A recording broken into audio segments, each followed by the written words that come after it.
Outsiders are not welcome here.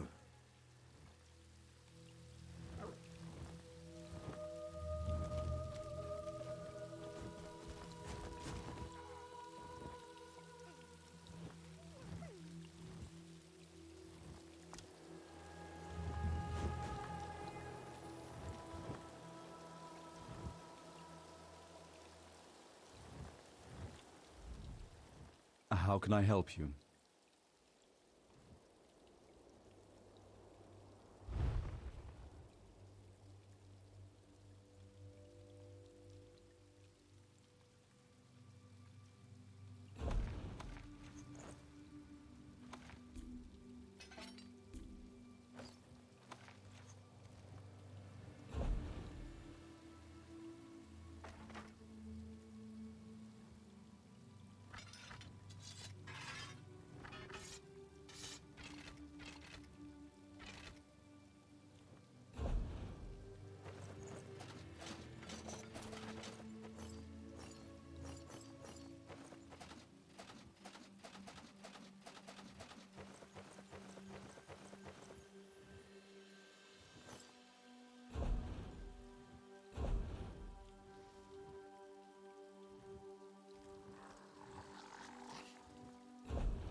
Yes?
Yeah, there we go.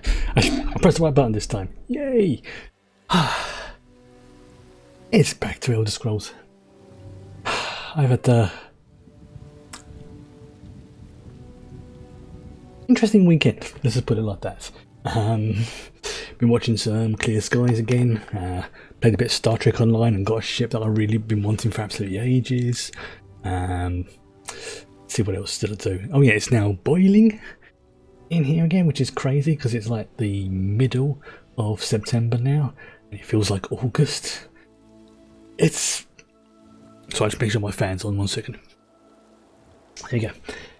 Yeah, it's a lot warmer than I was expecting it to be today. So I'm a little bit...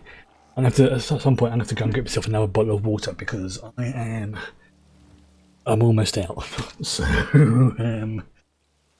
yeah, that's we'll do it when it gets to a quiet bit, because frankly, I need to keep my water intake up. So I got yeah, just crack on with the game. Last week as well, the watch party went, I think, quite well, and I'm looking forward to part 2 this week. I think I mentioned before that Farscape looks like it is back on Amazon Prime, and if that's the case, and it is 100% that, I'm looking forward to giving Farscape another try, or at least for as long as it will stay up. And then if it just disappears one day again, which is possible, especially if there is issues with the subtitles, like I heard, then we can just go to something like Legend of Korra or something like that as a backup. Sorry, Legend of The Last Airbender and Legend of Korra. I remember they're 2 separate shows, but they're in the same universe, so I kind of think of them as a sequel.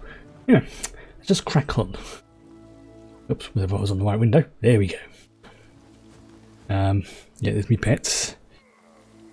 So we are still in Eastmarch at the moment. Still got the 2 dig sites. I want to see if I can get them done today because, well, as you can see, they've been there for a while. Also, as well, my inventory space is now getting a little bit filled up. I've got a lot of maps and surveys to do. I've got 1, 2, 3, 4, 5, 6, 7, 8, 9, 10, 11, 12. Oh, it says it right there, 50. Yeah, I've got 50 maps to do at some point. It's going to be fun when I go into those regions. Please, outsider, leave us be. The Turnian monks want no part in the war that rages across this land. I'll get back into character. Jaran, the Skald King, was brought here. Valen needs to see him. Your king has fallen into a deep eternal sleep. Oh shit. You cannot aid him. He's doing the Odin sleep. His fate depends on the favor of the 3 old gods now. So you are saying that King Joram is dead, yes? Not dead, at least not yet. But his soul struggles as his dreams turn to poison. They tear at him, pull him deeper into the darkness. Daedric poison. One calling himself Dreamwalker claims he can enter his nightmare. With our magic, he says your king can be saved. Ah yes, good chap from last time. Oh, I hope we get to meet that assassin, like that Dark Elf again. She is awesome. I like her as an NPC. Can we just bring her along permanently? Speak with Yadvar inside the cave, but don't get your hopes up. If the 3 old gods require your help, that's between you, them, and the Turnian elders. Especially as I basically flirted like mad with her. And it worked. It seemed to work anyway. Ooh, that's a good sign. Fjord's bow. Ooh, hello, what's that? What did you give me? Okay, so it's basically a healing bow. Nice. That's good sign. Poke around here. Right. Jadva. You come to support the slumbering king? Yes. When last I saw him, his skin was pale and his breathing shallow. His life force slowly drains away. It would take a miracle or a favor from the 3 old gods to save him now. You wanted a miracle? This one is here to provide you a miracle, because this one can save King John. When he isn't asking inane questions, the Dreamwalker makes the same claim. So many questions. He actually believes we turn into bugs and fly. With your king's life hanging in the balance, I hope you haven't put your trust in the wrong place. Khajiit trusts him. He saved the lives of many of his people.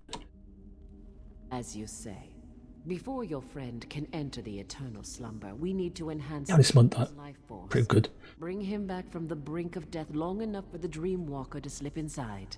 Otherwise, the journey will kill them both. Oh, by the way, Velen collected the blood of a vampire. Horrible creatures, but their blood has its uses.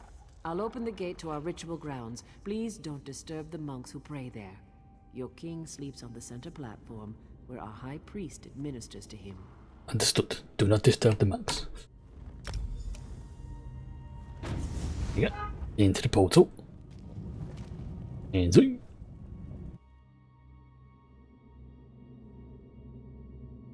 Yeah, the plot in this is starting to get interesting now. I think I'm not regretting now making this my main focus of the game until Cyberpunk comes out. I've had a look at Baldur's Gate. I can definitely run Baldur's Gate 3, but because it's in early access, by the time it's fine, I'm going to wait until it's finally done before I get Baldur's Gate 3, and also means I can put the money then towards Cyberpunk, which it looks like it's probably going to be playable.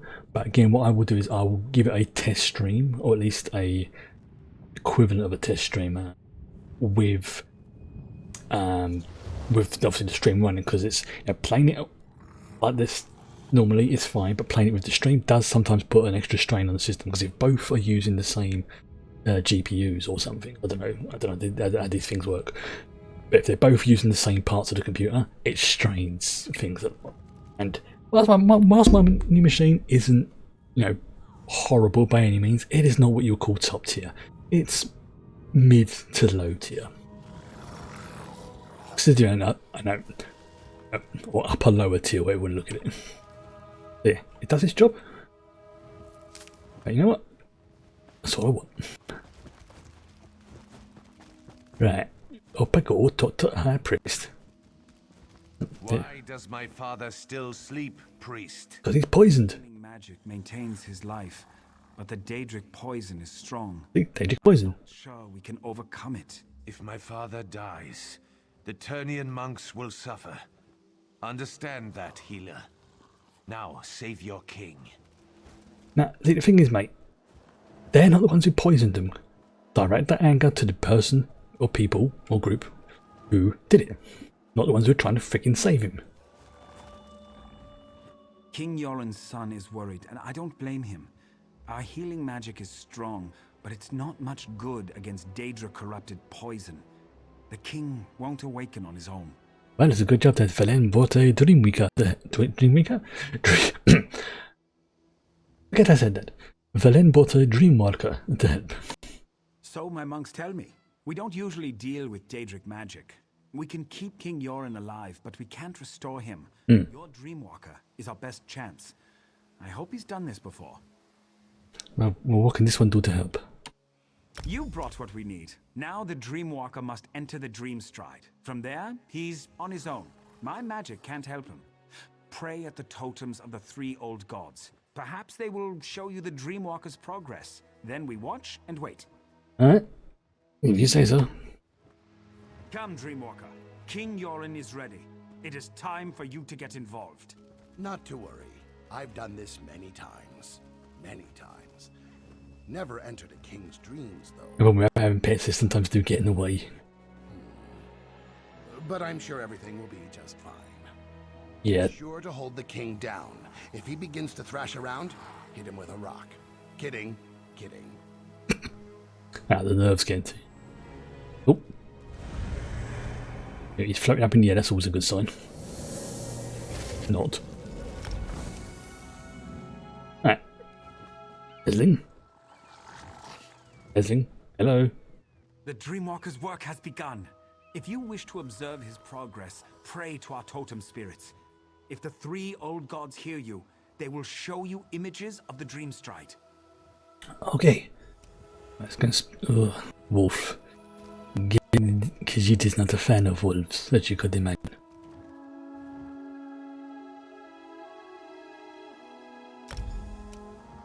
Hello? What is this madness? Visions of warriors lost. A woman beckoning to me. Strange, beautiful. But something is wrong here. I need to be very careful. Wish there was a way to figure out the truth. Right. So it's not as obvious as what you might think, okay? The bear.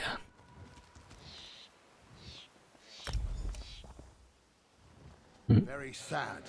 The king's soldiers. They fell in battle, but are raised in a dream. Rage fills them, and they are strong. Wish I had the strength to fight them. This is going to be a challenge, to say the least. Okay, so he's having some difficulty, but he thinks he can do it. The fox. Very cold. Must be quick as possible. Find the fires. Their warmth will keep you alive. Walls. Coming down. Stay near the light. Must remember, stay near the light. Yeah, that sounds important. What is this sorcery, priest? What's happening to my father? The dream. It's leaving the king's body. How is this happening? Yeah, what's going on?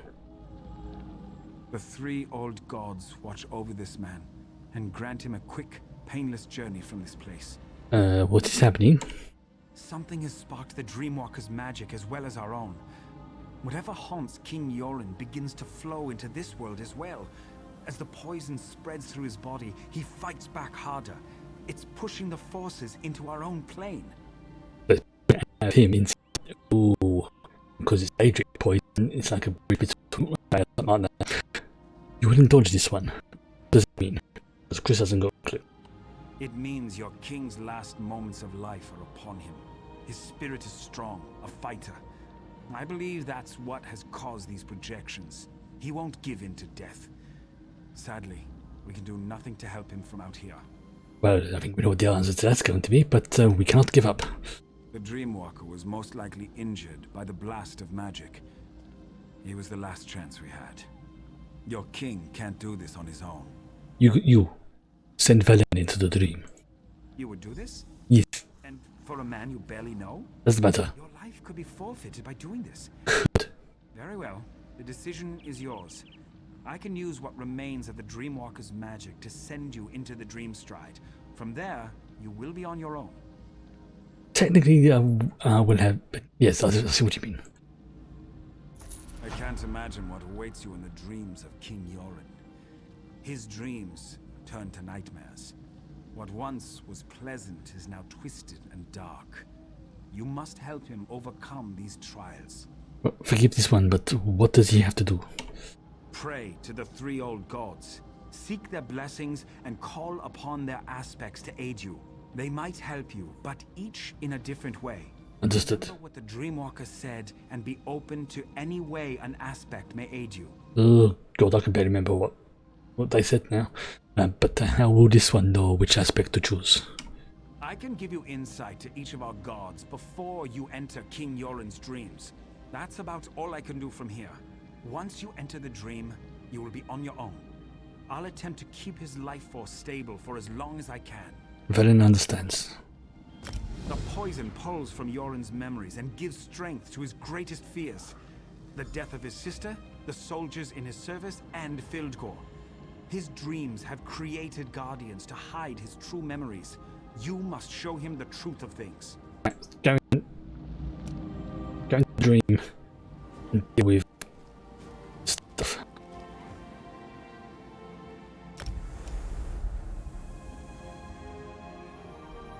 Right, so we're going with the bear.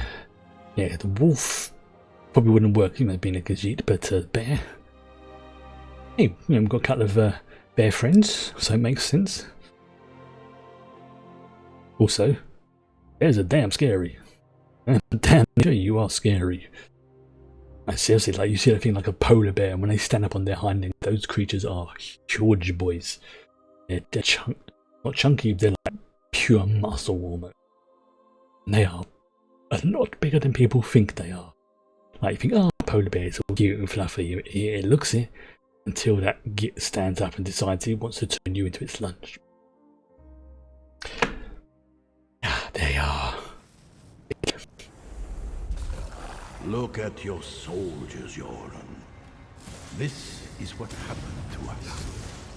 Locked away in some crypt like commoners.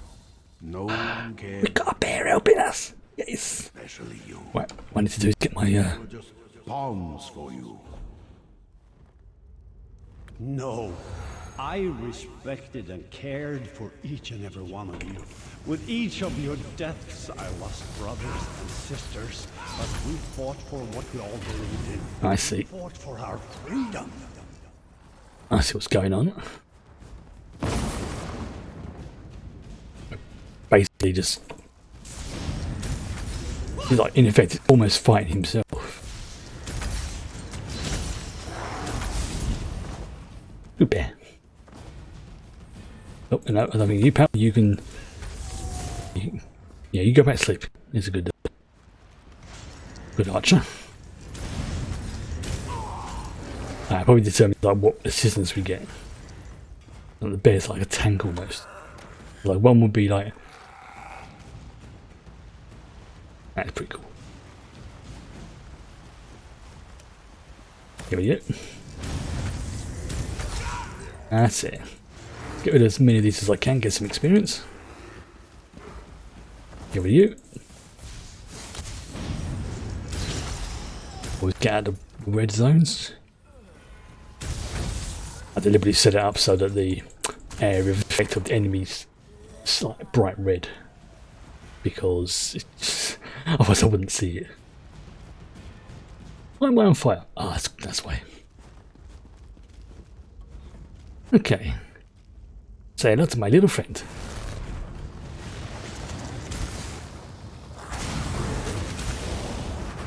There we go.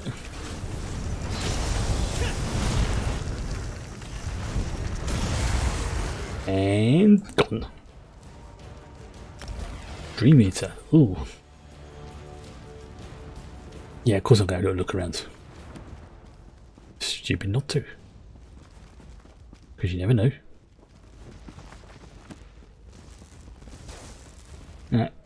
That was I'd say, to be fair, I am overpowered for this area, so this is still technically the base campaign. This is like Arc 2 of base campaign, so I've got a long way to go in this. A long way. I mean, technically I should be on Greymore by now, because that's the latest expansion, but yeah, it's going to take me a while. Long time. You know what? I'm okay with that. I am okay with that.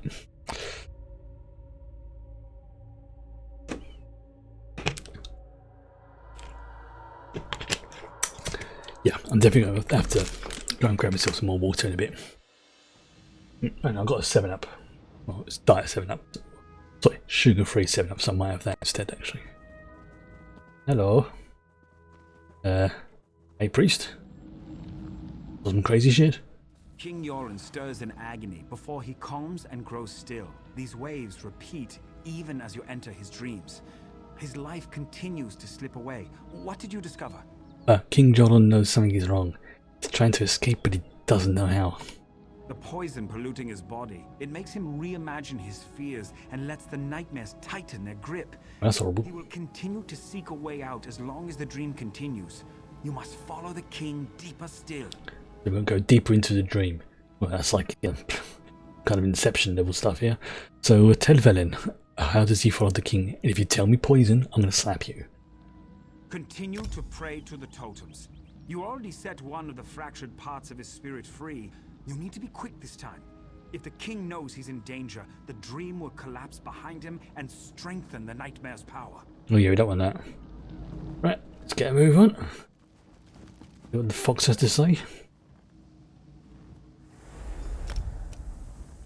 Alright.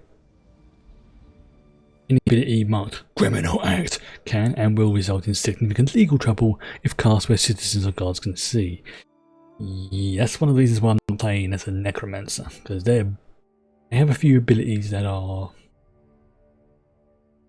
distasteful to the local citizen, like summoning skeletons. I mean, they're a good pet class, but at the same time, it's like, to be fair, I do have a necromancer, so I just don't really play it. Little fox. Why do you continue to follow me? The Argonian that followed me couldn't handle the ordeal. You and me. You won't fare any better. Leave now before it's too late. Too many have already died on my behalf. I must handle this on my own. By the way, you have been poisoned, and that Argonian is trying to help you. Heal me? Heal you. My own mind? Yes. You would use Daedric magic to cure me? That's the very magic that harmed me. Fighting fire with fire. To do this, I fought an army that claimed to be invincible and emerged victorious. Filgor's poison won't stop me. Let me help you. Do you even know where we are right now? This cave, my sister and I fell down a hole while we were hunting.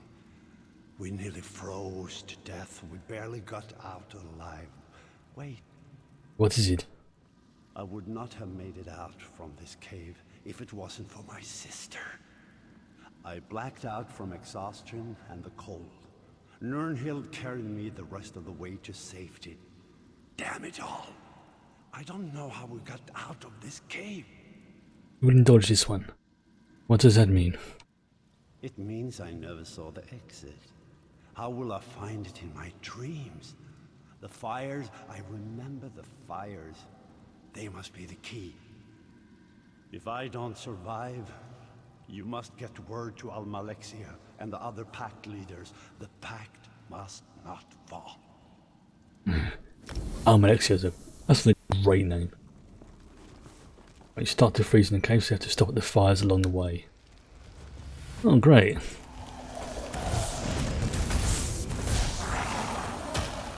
If I see a fire, stop.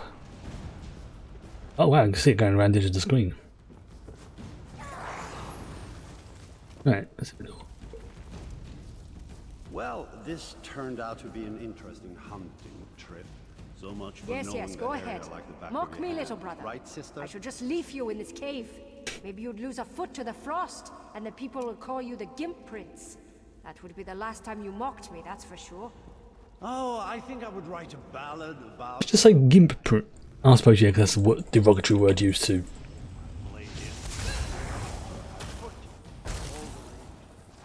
Yeah, I get where the word's coming from. Not a nice word, but I get it. Right, go to the next fire so I don't freeze me bits off. This cave goes on forever, and the cold, it's bitter to the bone. I think I'm starting to lose the feeling. Sure do whine a lot, you know that? I hate when that You'll happens. find a way out of here. Stop worrying so much. Yep, on to the next one. There's no need to worry. The great and wonderful Nirnhild is here. Right, I can get there before I freeze me bits off. You can see like the frost around the edge of the screen. I suspect I've got to get to the next thing before that all meets in the middle, otherwise I will die.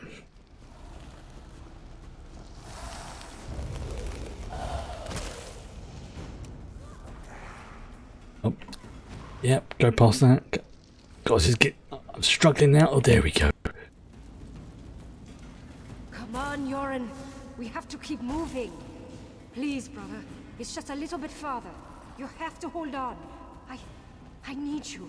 I can't become queen without my brothers at my side. I just can't do it. Stay with Same again. Follow the path up.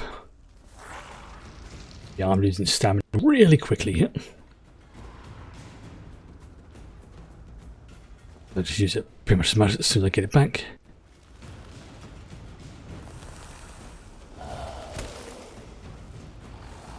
Next fire. There it is, there's the glow. for you deeply. Why fight this dream? Why not give in? You can Second meter. I will not. Go this fecker. I will live on because There you go. Let's get rid of this one. If I stay by the fire, it'll keep me warm. no, my sister is gone, and I will honor her memory by living my life. Good lad. Oh, did I just rank up in the Fighters Guild as well? I think I did. I'll check that in a second. Let's get into it again. Because so it counts towards Fighters Guild. Yeah, so the majors do level 5, you get in certain books. Fighters Guild, when you do things like kill Hydra undead, stuff like that. Well, might be the Daunted, things like certain dungeons, and you do like their achievements. Obviously, archaeology is by doing archaeology. Legend Domain is by stealing shit. And then I think like the soul magic is just by doing the main quest, which I've already done, which is good. I think what else? What else? Obviously, yeah, the Dark Brotherhood, stealing stuff. Check something. Press the right key would help. We go guild. Yeah, I am up to level 9 in the Fighters Guild. There you go. Destroy dark anchors or kill Daedra and undead to increase your Fighters Guild rank, which is nice.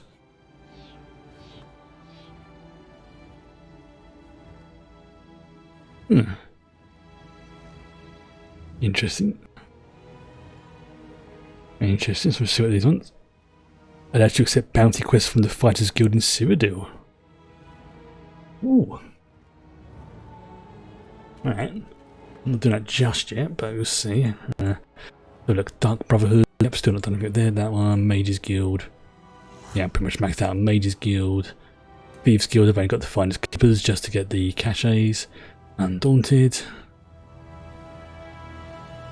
Okay, so yes, the Mages Guild is the Meteor. This is the one I want to. I'm going to swap over for my electricity blasting. Hello. King Yoren's breathing slows. I don't know if this is due to your actions or if he slips closer to death. Did you learn anything new? The king knows he's in his own mind, but obviously. But he will not give up.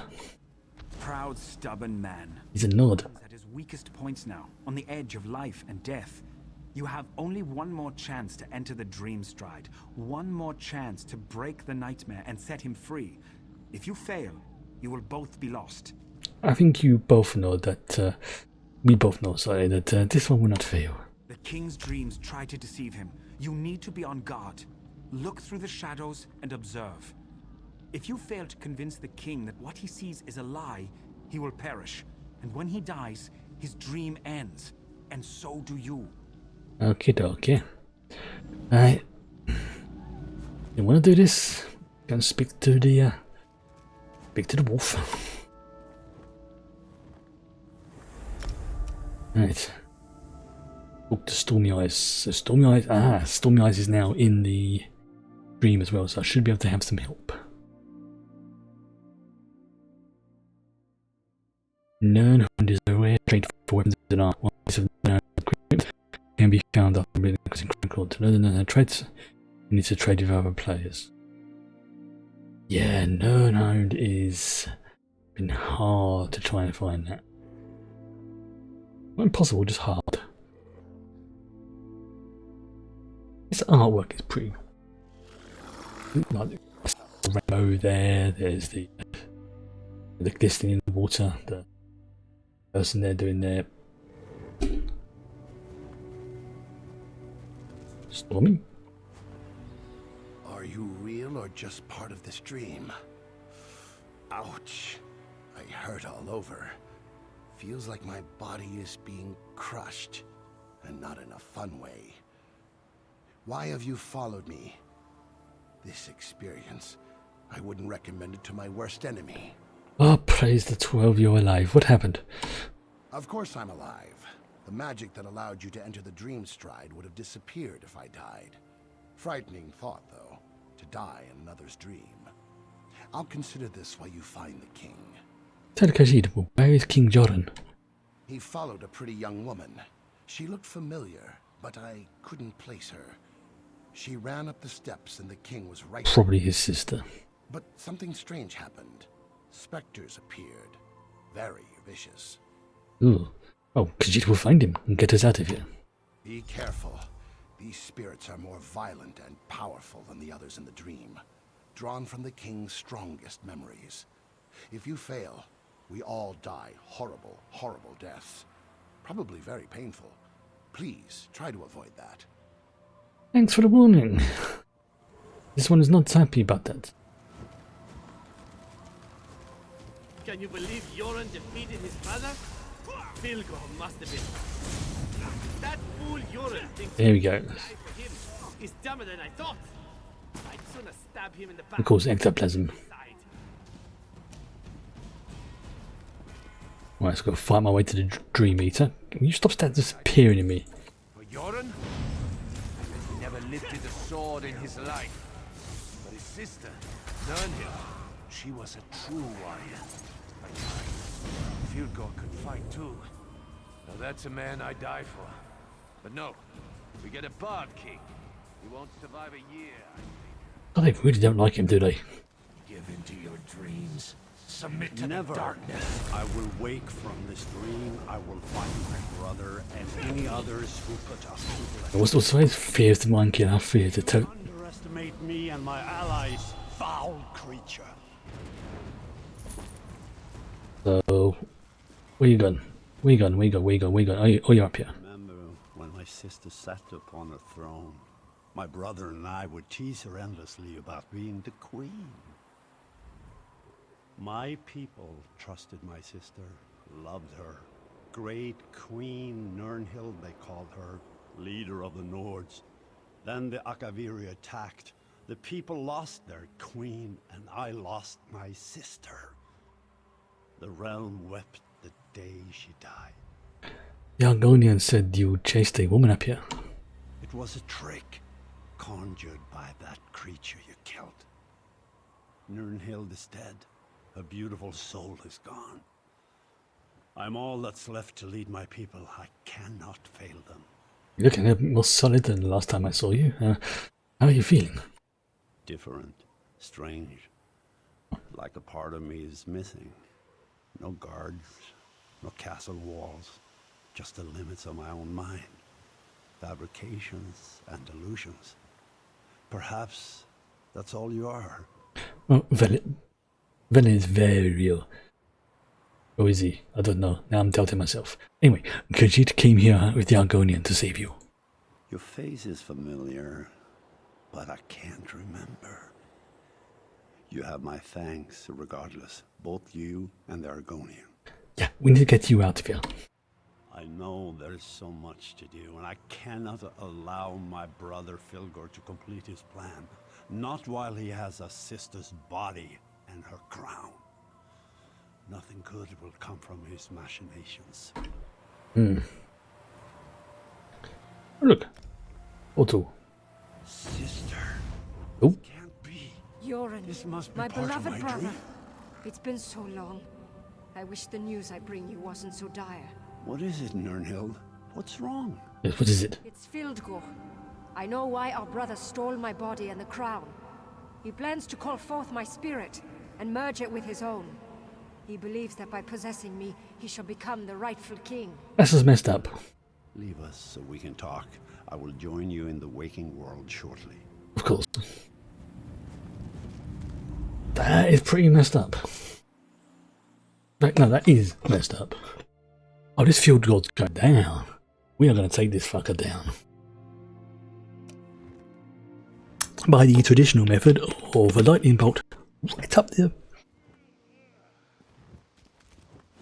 Huh. Oh, no, King. I can never repay you for all you've done. I should throw a grand feast and make you part of my personal guard, but there's still dangers to deal with. Filgor plans to desecrate my sister's spirit. That must not be allowed to happen. You would tell this one, why is Fjordgård doing this? And there's several reasons why I can think of, but none of them are pleasant.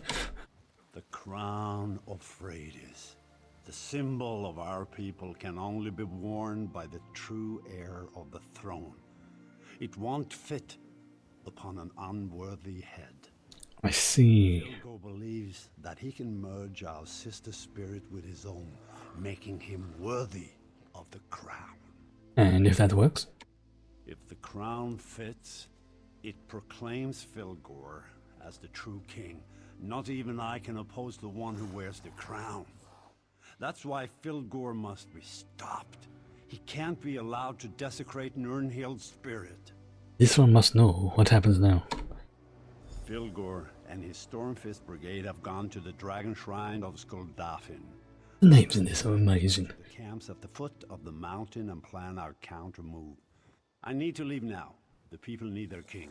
Dude, you literally just woke up after being poisoned and going with some serious shit. Sit down, have some mead, chill for 5 minutes, then go and deal with kingly stuff. I can open a portal for you. But after all Hello, this, friend. I only have the energy to teleport you and your son. That's fine. Our friend here has done more than enough for us already and deserves some time to rest. Come on, Skar. Let's go. It's funny enough, I was saying the same for you. You are welcome to join us at our camp if you wish. Whatever you decide, thank you for what you have done. It's all good. For me. We're still alive. I never would have guessed that would be the result of all this. Now I need some rest. To study the Turnyan monks and the 3 old gods. Fascinating stuff. And truth to tell, I don't want to go into any more dreams for a while. Yes, after that, this one does not blame you. Tell this one, have you recovered from the dream stride? More or less. Thanks to my training and experience, I was taught to learn, to understand, to survive. The Skald King has discovered these things as well. A rare leader, Yoran. He's a ruler who listens. Well, speaking of the leader, the king, where did he go? To rest and hold counsel with his advisors, no doubt. Thanes, Ebonheart pack leaders, other nobles, I'm sure. There's a large camp to the northeast. The soldiers call it Yoran's Stand. Not far from the place called Skuldafn. Well, looks like this one's going to go to Johan's stand. After first, hitting the way shrine that is right over there.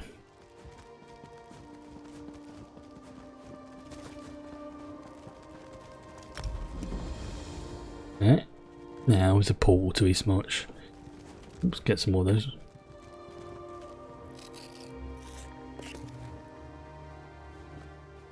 Where is it?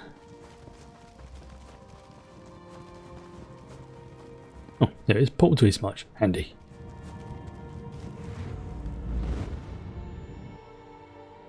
You can resurrect yourself or another player on the spot if you have a full soul gem. Yeah, I've got quite a few of those. Although the whole thing about soul gems is a bit... Especially if you've ever played Skyrim, the was it Dawnguard expansion, I think it was? It goes into a little bit of the lore behind what the soul gems really are and things like that, and it's just like, you know what? That's just a bit... Or not all of them, but a large chunk of them. Some of them are just... Yeah, I don't want to know. Yeah, out of Kiev. Yeah. Okay, look. The usual. Head there. Dragon's Hollow. Okay, I'm gonna see if there's anyone there. I will join in the fight. If there's not, I ain't gonna fight a world boss on my own. Because I ain't that stupid. Could I do it? Possibly. It's likely. Very much not. At the very least, it's a...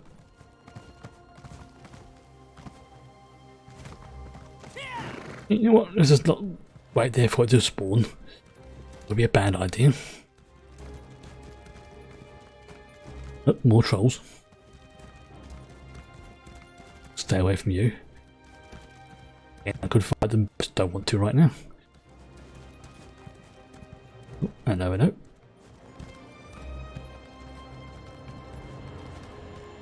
Oh, Gravies haven't probably loaded yet. Quarter apothecary. Yeah, you get a bit of lag at the moment. Turn out because the. Alright. Oh, there we go.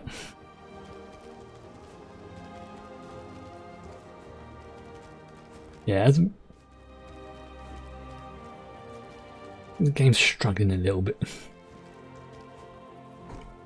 Probably because it's been like another update or something. Ah. Last time in it. Another logbook, thank you. And we're over here. Oh, another lockpick, not that I need it. Gerda's note. Gerda's note even. Ah, now I'm going to kill 2 trolls. Marvellous.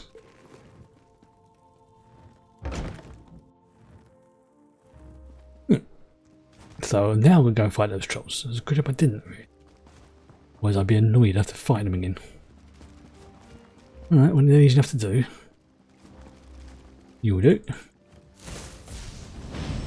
That's it, I know one of you. That's the thing, beating them's crazy. I mean, I'm at championship point 500, so. That's why I'm troll fat. Oh, you will do nicely, pal. You do nicely. Sorry, troll, but questions I've got to get you. And such, I have to do it. Oh, there's a purple thing here, maybe. No, no, worth a shot. Alright, now I'm going to find some muddy crabs, which will be the river. I mean, the mud crabs aren't exactly the ones I think they are. Water.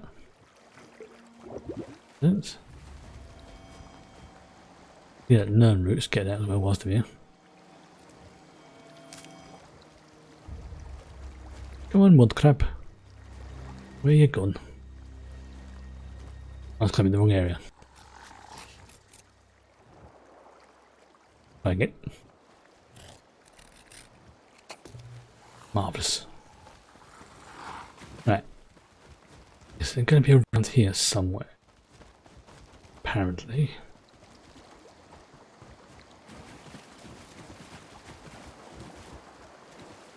Well, there you go, there's some mud crabs. They're not big. They're just... That's it. That's free. Yeah, I got the claws. That's nice and easy. Now I'm going into the cave.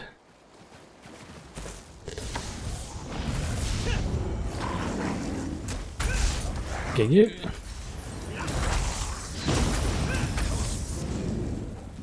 Sorry, troll.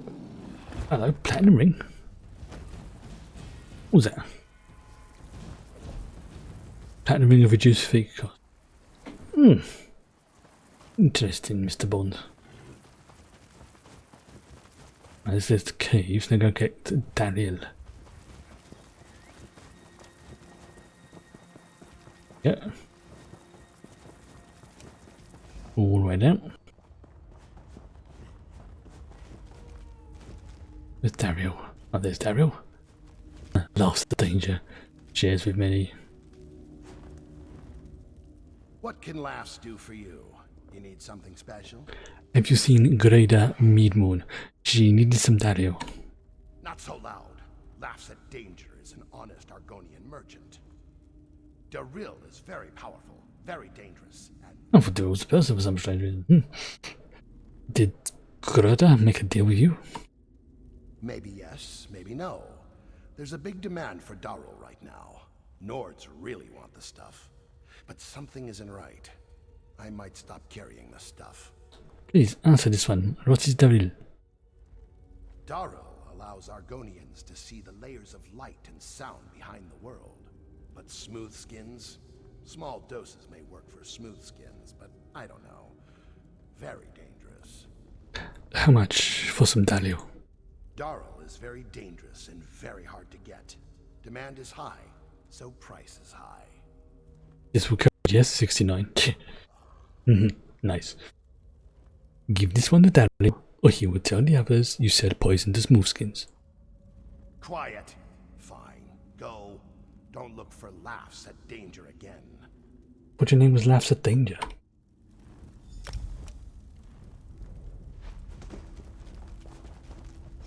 I am the danger here, and I can see you laughing at me.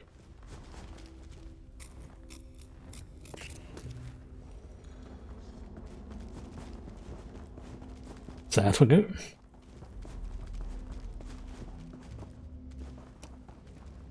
Round up. I'm my sort of devil dog at the moment. Nope. No, can't see any there. Okay, it's worth a try. Again, could fight the troll, I just don't want to. You know, the troll's probably deciding it for me.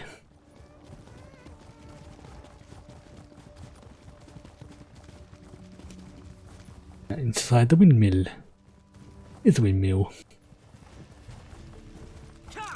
Oh, and there's Gritter. Right, fine.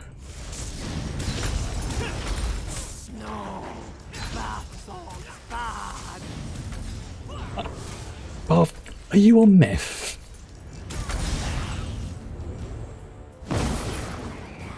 Ruby Ash Bow of Shock. Ooh. Yes, I'll keep that. So if I wanted to have a decent bow, that would for when I want to learn bow skills at some point. Millstone, I know some of it.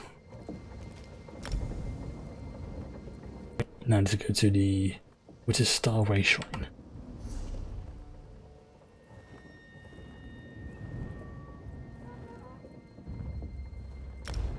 That's it.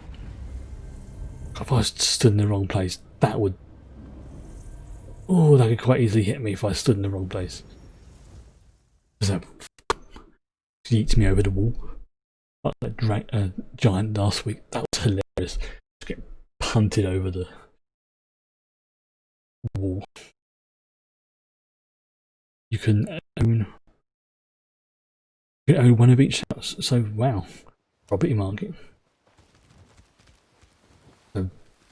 No, the salts are too dangerous. Yeah, that's what she was saying. The bath salts were bad. So she was kind of warning us. Yes. I didn't have as a guy, I would have just gone near over. Look over here. Off. No, nothing there. Okay, fine. Yes. I remember him now. The dude just does not want to get out of the bath. You're back. Did you get the bath salts? Well, Khajiit has found the bath salts and he found Grenada. Really? Hand them over then. Let's get this party started. Khajiit does not think the bath salts are safe. The bath salts. Next you tell me that meat is bad. You sound just like Grida. Give me the salts. Valen thinks the bath salts turn Grida into a zombie. That's a good one. What a joker. A zombie. Come on. Hand them over. No, the salts are too dangerous. This isn't funny. I was all set to give you gold for helping us, but that's not going to happen now. Just go away and leave me alone. Spoil sport. You need help. Very much need help. I heard what you said about Guida. Is it true? Yeah, the bath salts are dangerous. And I'm glad you didn't give in to Draloff. I certainly don't want to turn into a zombie. That would be icky. Here. Oh, for a bit of vigor. For your time. I really appreciate not getting zombified, if you know what I mean. Oh, this one knows what you mean. And your friend, just give him a slap, just please. He needs it. Beside the head. He definitely needs help.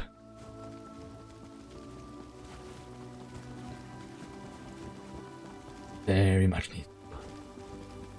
It doesn't care. He's like, yeah, that may be the best bath salts in the universe, but they turn into a chuffing zombie. That ain't right. How do I get up? Oh, my Derp. Old salt cave.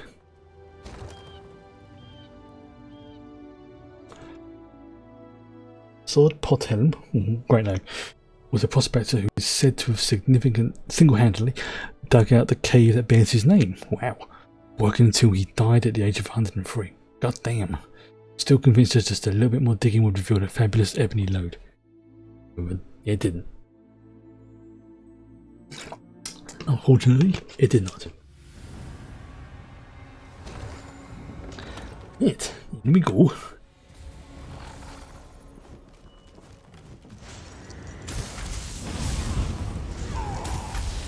What? That one? Yes. Is there a... Oh yeah, there's a sky shard in here. Oh, there's a saber cat, not nice.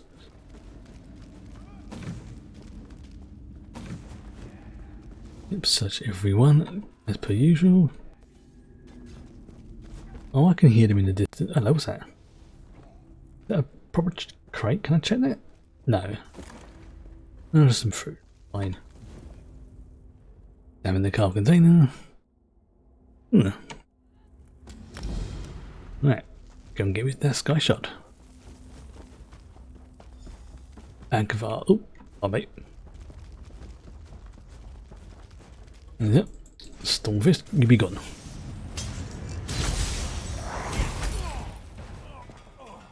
Right, let's go and get a sky shot. Hello. Tona's dead as well. Yeah, that was a good win. See if I've got anything I can really... I'm pretty sure I've got all the passives for my class. Yeah. Okay, what about the weapon? What about armour? Light armour, medium armour, and that one, okay. Excavation, nothing there. Legend domain, nothing there. Scrying, yeah, that's soul magic. What's this? Soul strike? Interesting.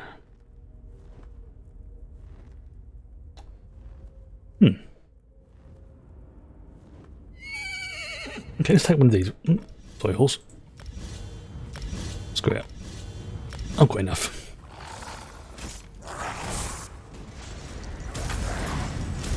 Go to you. Right, let's try that again.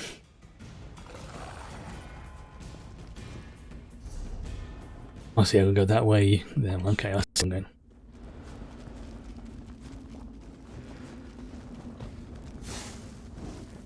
Oh, get you.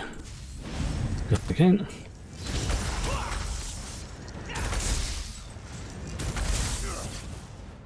Anything? Ooh, recipe, nice. Some valuable water. Water, good.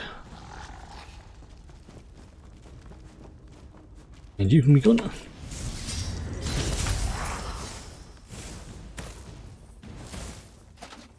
Right. Go up here, then take the right.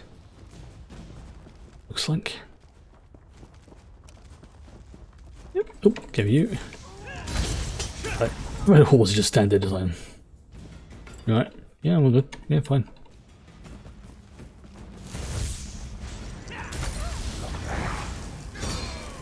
That's it, blocked you. Oh wow. Got some points for blocking it.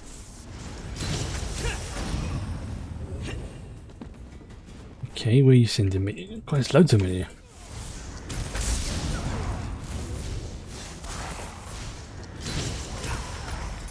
Okay, Thank you. Right, let's have some lightning.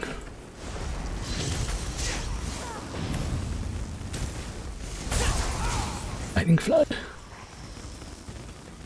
That's a good ability. I flood the area with lightning.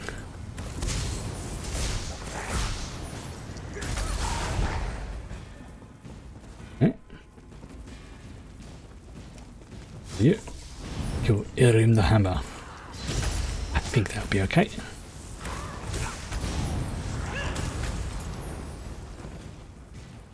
Alright. You. Some of that, some of those as well. One of those because I can.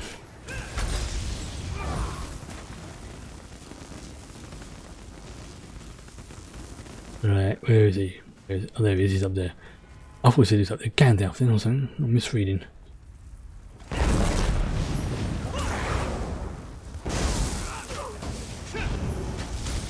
Move her back away.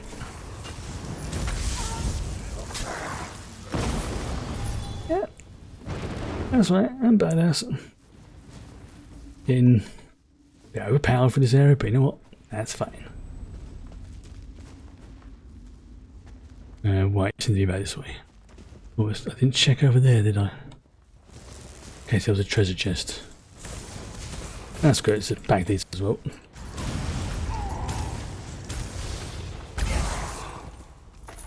It doesn't look like there's anything. Can't see if I hadn't checked though. That's 100% can guarantee it. If I had not checked, there would have been some like purple level right archaeology lead or something.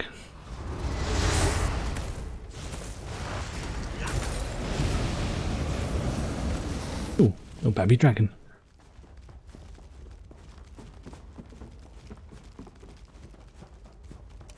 Alright, so we're making our way out.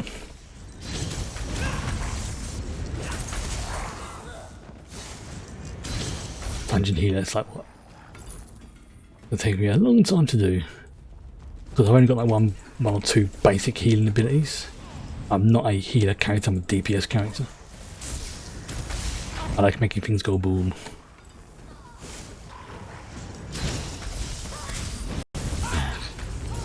You have to cast and move in them.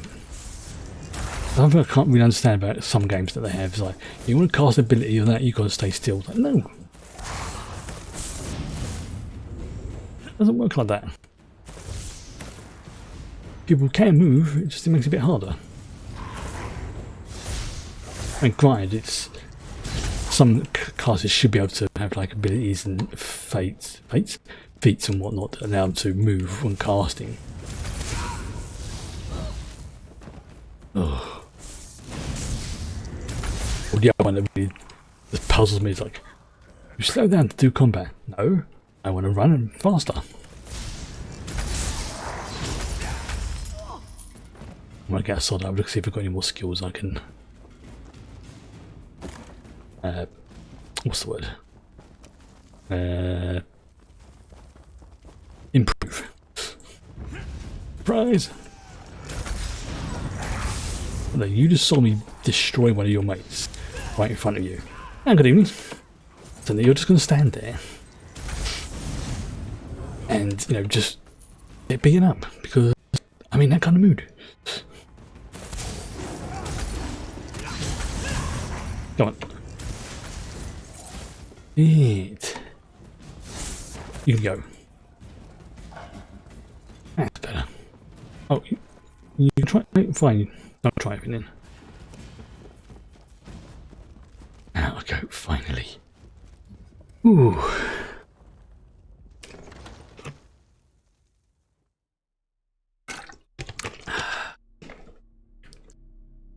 Ooh. Where's it? Where's she gone? I was just still chuckling about this picture I saw earlier of there's this cat who looks very much like Bowie, except doesn't have the little white tufty bit under the chin, and it has to have some surgery. So they've like obviously shaved the cat's legs to like be able to put in the like the IV drip and that kind of thing. And you just see this cat standing there with this basically bald legs with a look that says, "If you laugh, I will kill you." And I'm kind of ashamed, not ashamed, but it's definitely that I've grown bored with life. Yeah, that's to put the poor cat with the shaved legs. Although, to be fair, it's if it was somebody who had done that deliberately, you know, to think, oh, this is like for a bit of animal cruelty, yeah, hell no, that shit ain't funny. But because it was done to literally improve the cat's health, to save it, it's like, I would laugh, but I feel really bad afterwards. You know, it's like if someone like has to have like a, I don't know, like if I had to have my arm shaved, for example, because I need to have like a big IV drip or something like that put in. It's that kind of, it's harmless, it's not done for malicious reasons, but it is a little bit funny. Oh, and there's a domain. It's active.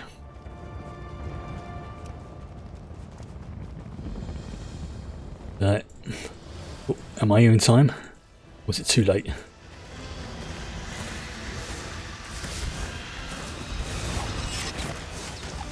Nope, good. We can turn it up and load, you can just see like the shadows of people running around. There we go. And the game's a little bit laggy tonight. It's not the computer, it's definitely the game, because you can tell because of the odd little graphic glitches that are going around. Like occasionally that somebody wouldn't load in, or like I went over that bridge earlier. Dog's filth. You anger a powerful Dog? How dare you? This one is Khajiit. Right. Just gonna get that sky shot.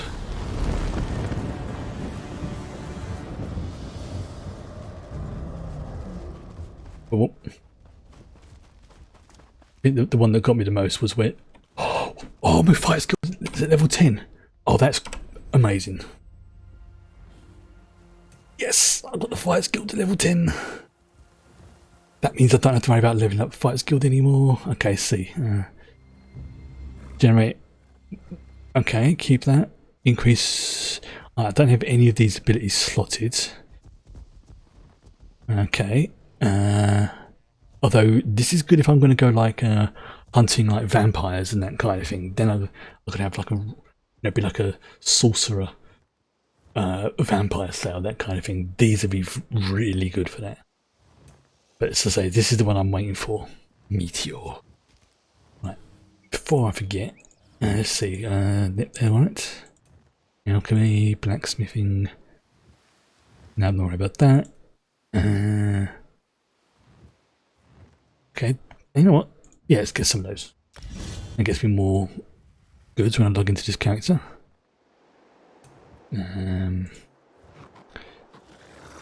Chef, yeah, brewer. Good. Let's just put in as many of these as I can. That way I've got like a second character who can do some crafting, but it won't be his primary focus. It'll just be to, you know, do little fun stuff every now and then.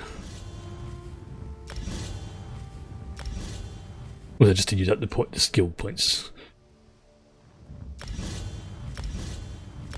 There we go. I've got way more skill points to use. Where is it? Where's the sky shard? There's the sky shard. I have that. Yeah, I've got a lot more to go. A lot more. I'll show you how many in a second. Okay. Yeah. I've got a lot more to go. So worrying about sky shards, I'm at the point now, it's not a problem. But like I say, I don't want to do crafting a lot on this character, because I've got another one who is perfectly set up to do a lot of really good crafting, so it makes sense to have it as a primary focus. But if I get like a recipe that's like a duplicate, or something that's like a time delayed recipe, then having two will double up. Oh!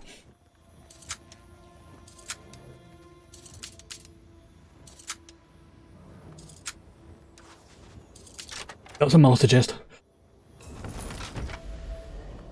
Fjord's ring. That's the second fjord item I found today. Okay, that's actually not too bad. That is not too bad. That was a nice bit of experience. That's the first master chest I've found in a long time. Really is. That's a good a bit of luck. Right, so I can get this. And see, there's a shrine here, so I think I'm going to be getting that next. Oh, the mammoth. Hello, mammoth. Where's his book? There it is. Let's get the shrine. He's not that far off from the getting the Mage's Guild. Oh, another law book as well. Blimey, there's loads of them here. This is nice. I like this. Let's get rid of you, because why not? Hi. Bye, Stormfist. Now that's what it is. Ooh. A Rakuta. 5 of them, that's... Yeah. And... Ooh. That would have been so easy to miss. And another law book.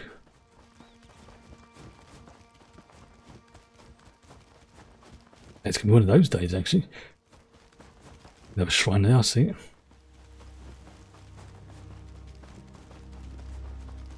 Where is it? There's the book. I mean, you can see them when you get close, but they're very subtle. 78% towards the next one. Oh, and what's that? Fighters Guild skill line. Oh, because I've now unlocked it. It's now... Oh, brilliant. Because it's... Yeah, I've unlocked it from other characters. Nice. That's good to know.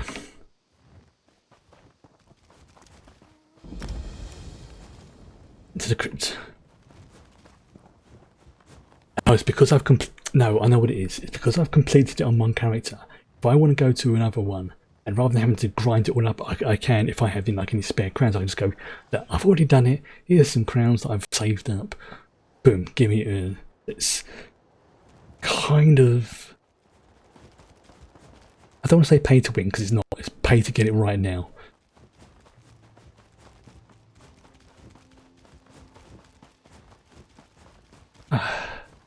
Put me in a good mood, Daz. Oh my god, I want that hat. Dude had a hat with a feather in it. That needs to be got. Yeah, the pin pad.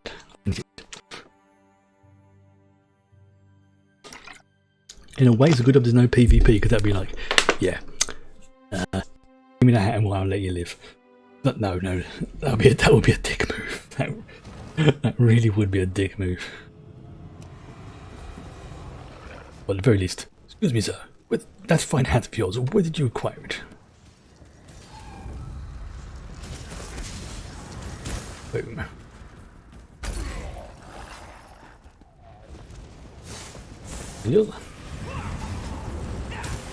That's it.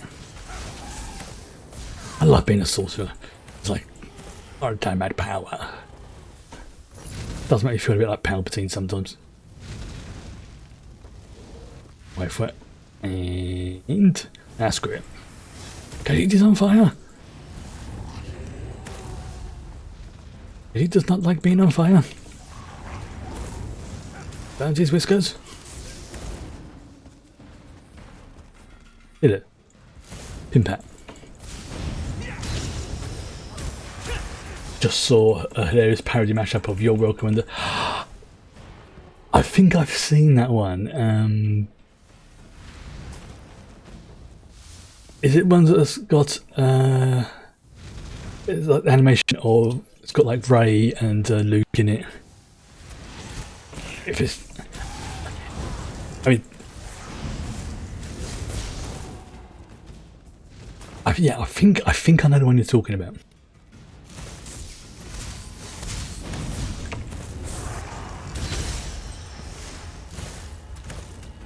Yes, by means link.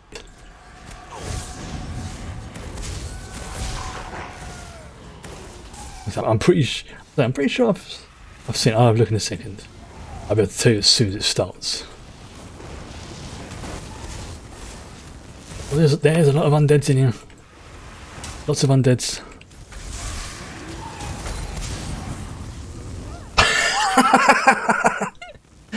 Oh, I did not twig until you pointed it out. That is definitely a bit of a yeah, that's yeah, I'm not reading that URL out. It's not like not tweet. It's not like the N word or anything like that. It's just a bit it's a little bit on the lewd side. Let's just say that.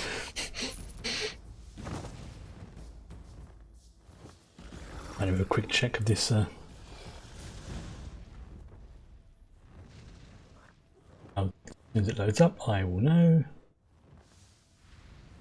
Screen may pause and the game may go a bit jarry while this is loaded, but don't worry.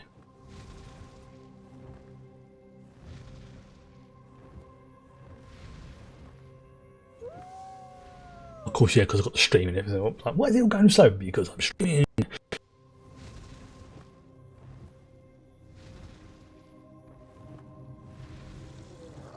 So what I believe you were trying to say is that...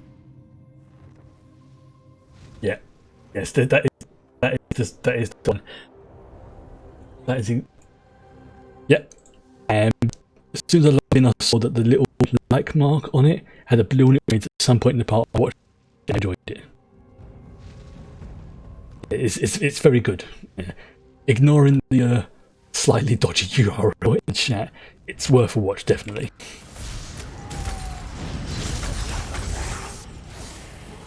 Not one of those songs that get stuck in your head.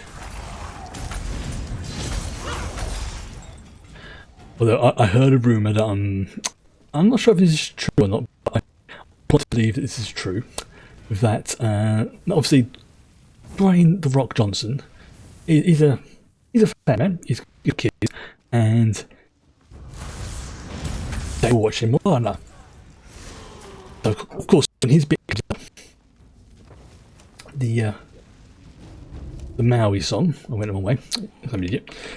Started singing along to it to sort of give his kids live performance. And apparently his daughter, who was like about 5 or 6 or something, they went, "Dad, shh, you're ruining it. You're ruining Maui's song."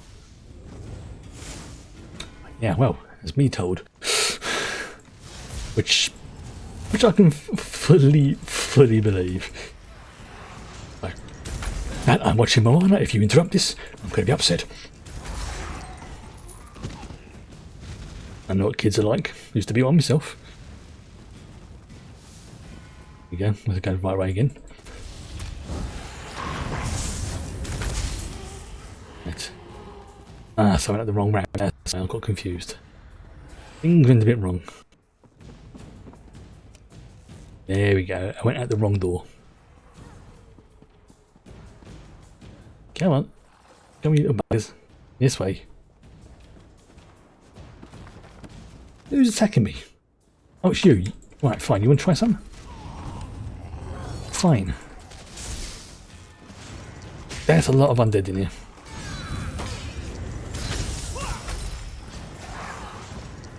That's a lot of zeros to block.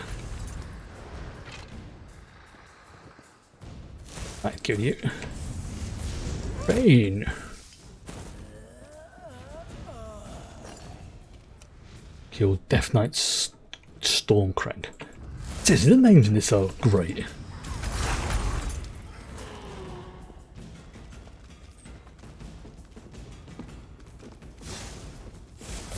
Right, what's next? Get you. Get you. Oh. Funny thing this morning. Well, I found it amusing. Now, something that Twitch have said that they are thinking they might be bringing in has caused, quite rightly, a little bit of a hoo-ha, because it could cause a lot of problems for people. Basically what they want to do is have what are called mid-roll ads, and a mid-roll ad basically means that at some point during the stream, i.e. not the beginning or the end, the middle, then you need to have ads. Now I need to remember what I'm going to go to. John Strandsway. Where's he gone? Oh, as I'm here, I'm going to do these two archaeology digs. Now, generally, people don't mind adverts too much as long as they're not, you know, too in your face. Therein lies the problem, is that like they will stream them practically when you want, and these aren't little small ads. They will take up the entire screen size of ads. I could go on going, oh my god, I'm about to kill this dragon, this is that, and if suddenly an ad will kick in and it will push my screen up into like the little chat window, like when we had the watch party. You know, there's a little window above chat, which in itself isn't a major problem for that. But the fact is, it'll be like there's no warning. It'll just be like boom, done. And there's, say quite rightly, there's been a bit of a, again, a hoo-ha. And there is a reason why I'm talking about this, because there was basically they have, I suppose we call it like a feedback section for people to say, yeah, we want to see more, so we don't want to see this, and things like that. Which, you know, you think, okay, that makes sense. When I went to sign it, there was 665 people. Once I put my, yeah, this is not a good idea for this kind of thing, there ended up being 666 people. I was the 666th person to say, nope, this is not a good idea. Which I found highly amusing.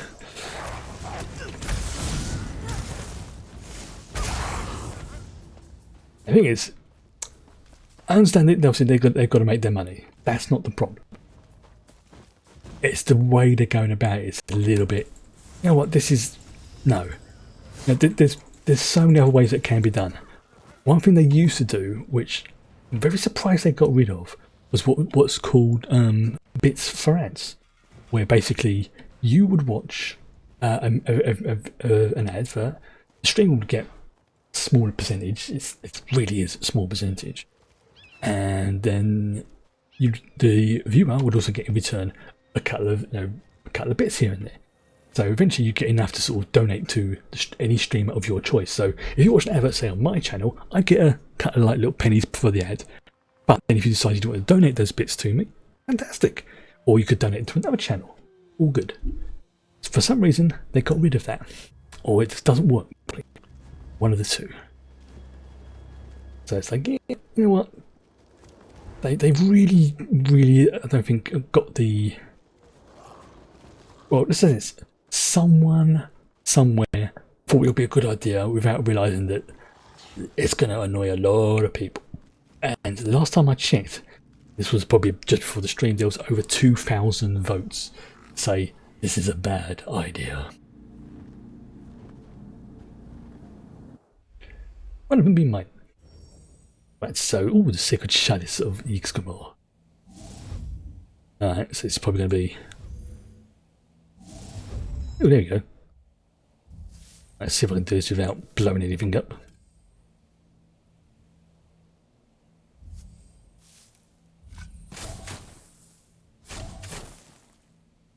Okay. Right, so there we go. I'll try and do it without basically destroying it. So...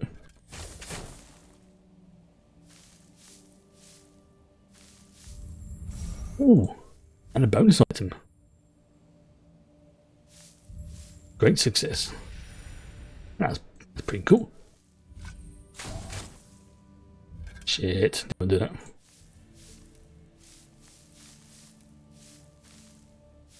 Yeah, there we go. I've got to make sure they're all on the same level.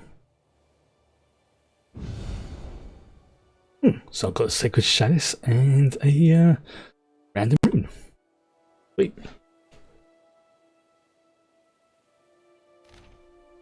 Can't say I approve of such a sweeping principle, but it does tend to be correct. This certainly features Yggdrasil, flanked by Atmorian runes. Conic silhouettes and ruby inlays clearly indicate this chalice belonged to someone of high station, would make sense. I believe there's another one to the south. Let's go and grab that one whilst I'm here. Cause why not? Oh, no, chest there. It's weird. That's only a simple one, but it's better than nothing.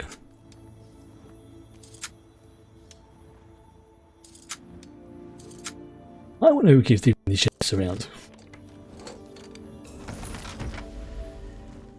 And go and give it you.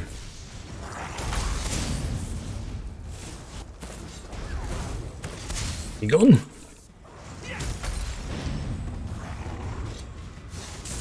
That's it. That's it, and you be gone. Get on, foul fiend.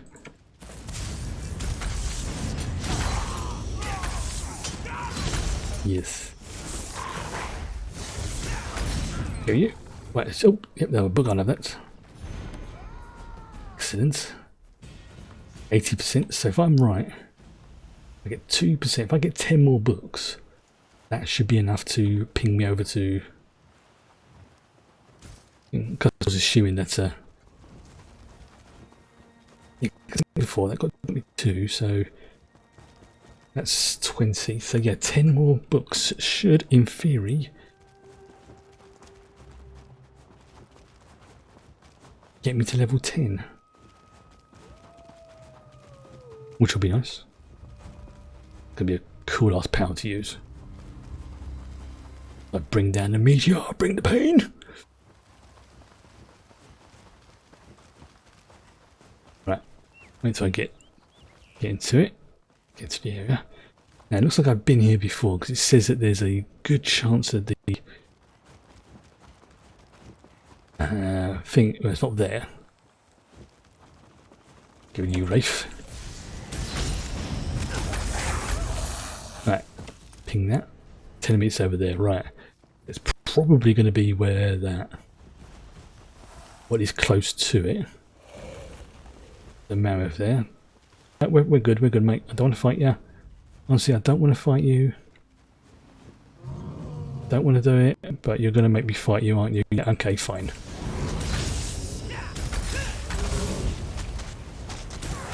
Okay, have a crystal shard up your butt.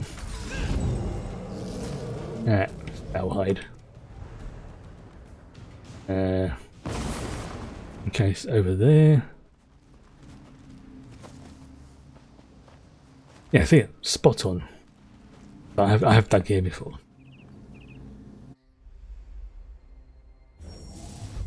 That's red. Red. Yellow. Orange. On.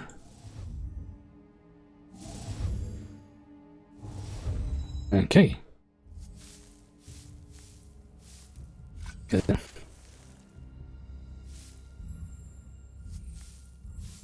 Be gentle, don't want to break it. Right. Okay. Let's go with that one. And in. Nice. Have you? Ooh. Okay, nothing there. Ooh, bonus. Damn it. Oh, some gold. Yay. And another lead. I'll do that later. Right. Continue with the story. Decorative shield boss. Nordic mid-4th century, first era. Nord shields grew larger over time in the later years of the Nordic Empire. And accomplished warriors began to adorn the center boss with scrollwork and natural designs. Yeah. Here we go. getting really close to the major skill. There's a chest over there. Well, this is a also advanced one. Nice. There's a chest there, I see.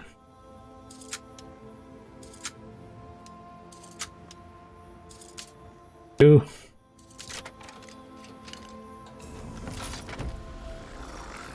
Okay. A blue dagger and a blue robe. Not bad. Wait, no, yeah.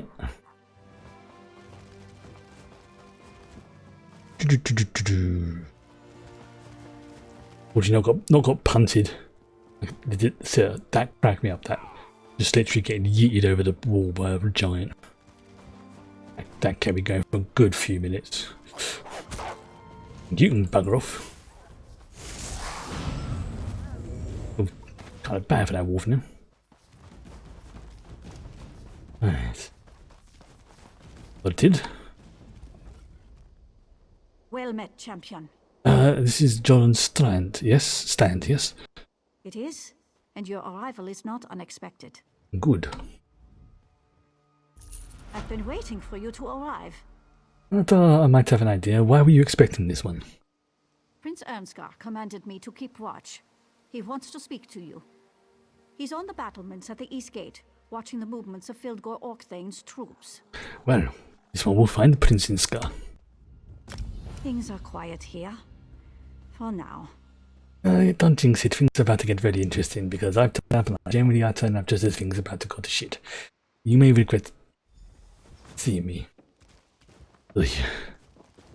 Right, now do I get that sky shot? Is it right? Do I have to go outside? Or can I climb up here?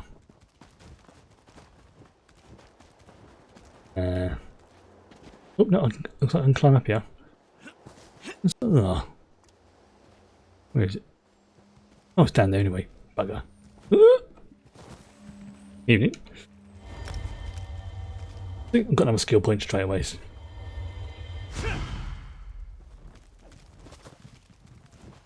the point actually? Where is it? World. Scrying, soul magic. Yeah, I maxed out those things anyway. I'm not using the soul strike ability because I don't really need that.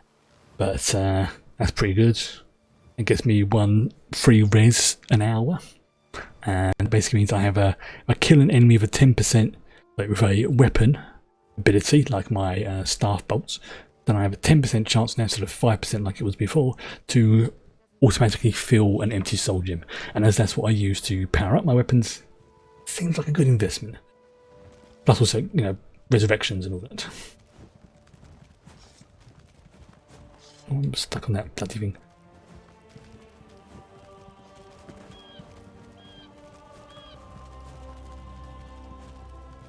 Oola. Spies in the trees, assassins in the shadows. We must stay vigilant.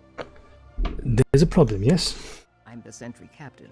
To me, there's always a problem. It's in the details. That kind of thinking keeps us secure. Did you light the watchfires near the east and south gates? The fires keep the storm fists from sneaking too close to the walls. Definitely a bit of a thing for sugar-free 7-Up reason. It's not the diet one, the sugar-free stuff. I've tried a few days ago. I had a little sip of one of the sugar, like the proper full sugary drinks. Oh dear, no, I could not do that again. It's like, it's amazing how much sugar is in these drinks, and going from, you know, like that bottle I just had. And imagine that had been put up now, like with Pepsi or things like that. Although I'm a bit annoyed because I can't get hold of any bloody Iron Brew Extra at the moment. That stuff's like gold dust right now. The Nords usually do this for me, but they got... That's a quality drink if you want a sugar-free one. Probably the mead they never stop guzzling. Here's a torch. Use a campfire to light it. Then light the fires near the south and east gates. Right, this one will light the watchfires because you're not too bloody lazy. It keeps the storm fists from advancing, and the lack of shadows hinders their spies and assassins. So yeah. You just fire Pepsi Max and I'm sugar-free. That's it, those... I need to check out a troubling report I just received. I think my favourite, I mean, obviously apart from water, because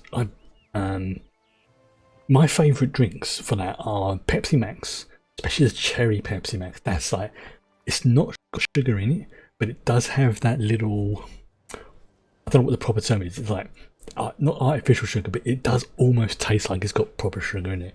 And then there's the Iron Brew Extra, which is the sugar-free version, not the diet one. The diet one does not taste that great, I'm going to be brutally honest.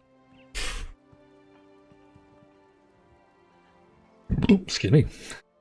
So this does make me a bit gassy.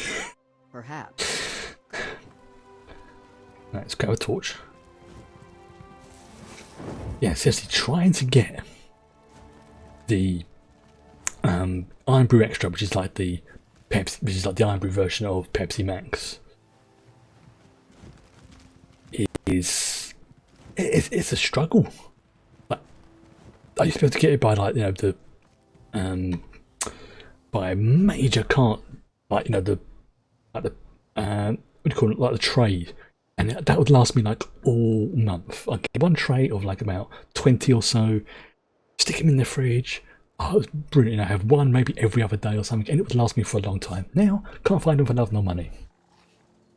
My father is still weak from the poison, but he's recovering. I'm organizing things here while he gets his strength back. I need to regain the confidence of our Dark Elf and Argonian allies. My regrettable actions at Fort Armel have made them wary. I'm not surprised. See, now that we've saved his dad, he's got a little bit more. Yeah, I think his dad had a word with him, and so yeah, I almost ruined the alliance, didn't I? Yes, you did, because you're a silly person. Ow. But no, I should be the hero, and I should help him out. I can then help. Speak to the highest-ranking pact leaders in the camp. General Yveth Noramil of the Dark Elves and the Argonian leader Eyes of Steel. See what we can do to demonstrate the strength of the pact. Right, sorry, you numpty. Right. Ooh, that hurt.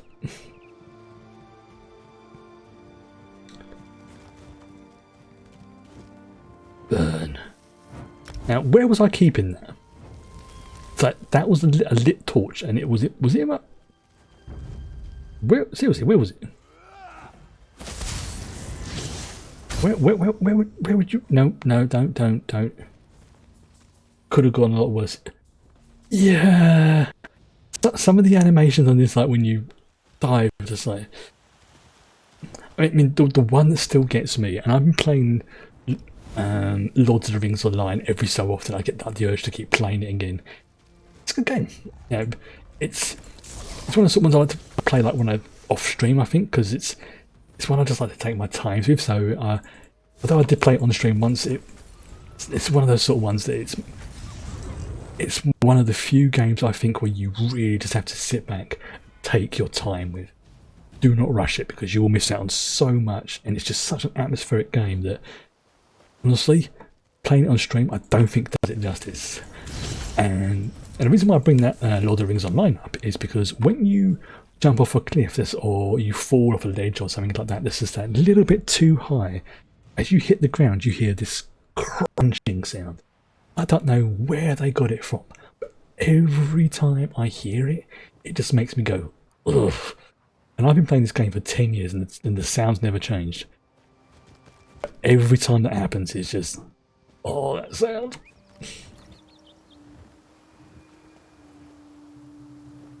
So the game itself is, say, it's not too bad. It's one of the ones, you know, if you know somebody who's going to play it on the regular, or you have, you know, friends like who play it quite often, things like that, then yeah, it is a great game to play with your friends. But I wouldn't say it's a game, you know, unless you're getting really. Wow, there's weird noise. I wonder what it was. It's one of those ones, if you can really get into the RP and things like that of it, you know, make a big performance, almost like your own story out of it, it is great for that. Whereas this one, it's a lot more visual to show things. Plus, I've got so much more to do in this game, it's crazy.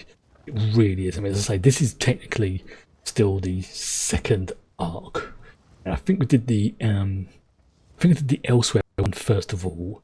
Then with some time travel shenanigans, went back to the first bit. So yeah, this is the second of the base arcs. I'm about, I think, halfway through it. Shows you how big this game is in terms of what you can do. Go and speak to the Argonians and go, yeah, that human, that Nord, yeah, he's a bit of an idiot. Eyes, excuse me, eyes of steel, come on, excuse me, eyes, thank you. It's always good to see you, brave one. Again, this one I'd like to apologise. One moment. The Argonian names in this are great. There we go. It's always good to see you, brave one. Apologies for that. I didn't think you wanted to have my matriarch flapping in your face. Prince in Ernskar, the idiot, asks Khajiit to speak to you. War approaches like a storm on the wind, and the prince needs our help. Why should I trust him or his champion? Perhaps some discourse will show me the measure of Ernskar's advocate. Does war make a person stronger?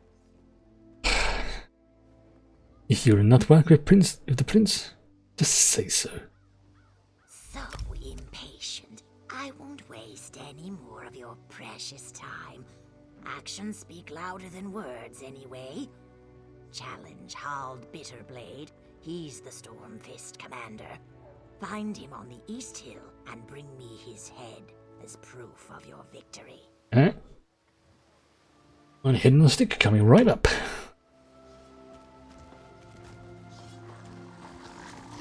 Well, after I've spoken to this person. General? What do you want now? This one apologizes for interrupting your bread eating, but Prince Ernskar asked this one to speak with you. Running errands for the princeling, are you? Yes. And I'm not your first. No. My aides tell me you went to see the lizard before coming to me. They're still lost. I suppose Ernskar wants to affirm his commitment to the pact. Wants to drink vile mead and discuss strategy. Now, I can forgive many things, but calling mead vile is... that's... And in just a piece, the prince says he has made mistakes. Now he wants to reassure his allies. Talk means nothing. A blood contract, on the other hand, is binding. Oh dear. Use my dagger, Viper's Strike, on any Stormfists you slay. The blood it absorbs powers its enchantment. Bring it back when the dagger is fully charged. I'm sorry. It absorbs blood. To charge its enchantment, yes. If that makes you or the princeling squeamish, however, I perfectly understand. But the blood isn't the issue, it's just what is its enchantment? What is it powering? Is it to, like, if it's just to make it glow, rock on.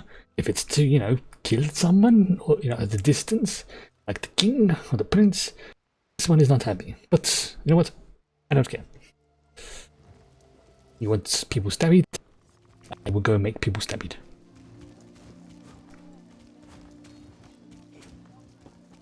You're not as nice as the other dark elf. I prefer her. Do we slaughter Dominion children in their cribs? What news do you bring? Well, the beacons are lit. Well done. While you were gone, another task has presented Well itself. lit. A task more suited Sorry, to I the thought I should have said that. that the Orkthane's troops are establishing a camp in the woods to the south. They need to be discouraged. Ah, that I can do. What do you need this one to do? Anyway. Fildgor's spy master Remorgel leads the effort. I want him stopped, and I want whatever orders he carries. I'll send my scout to help you. After you deal with the spy master, my scout has information on a second target I want you to take care of. Alright, I'll get the orders for you. Yes. Alright, fine. Go and get some. Let's see what I have to stab. It's fine. Breathe in. I walk. Kill. Stormfist. Oh dear. Yes, the watch party is still happening tomorrow.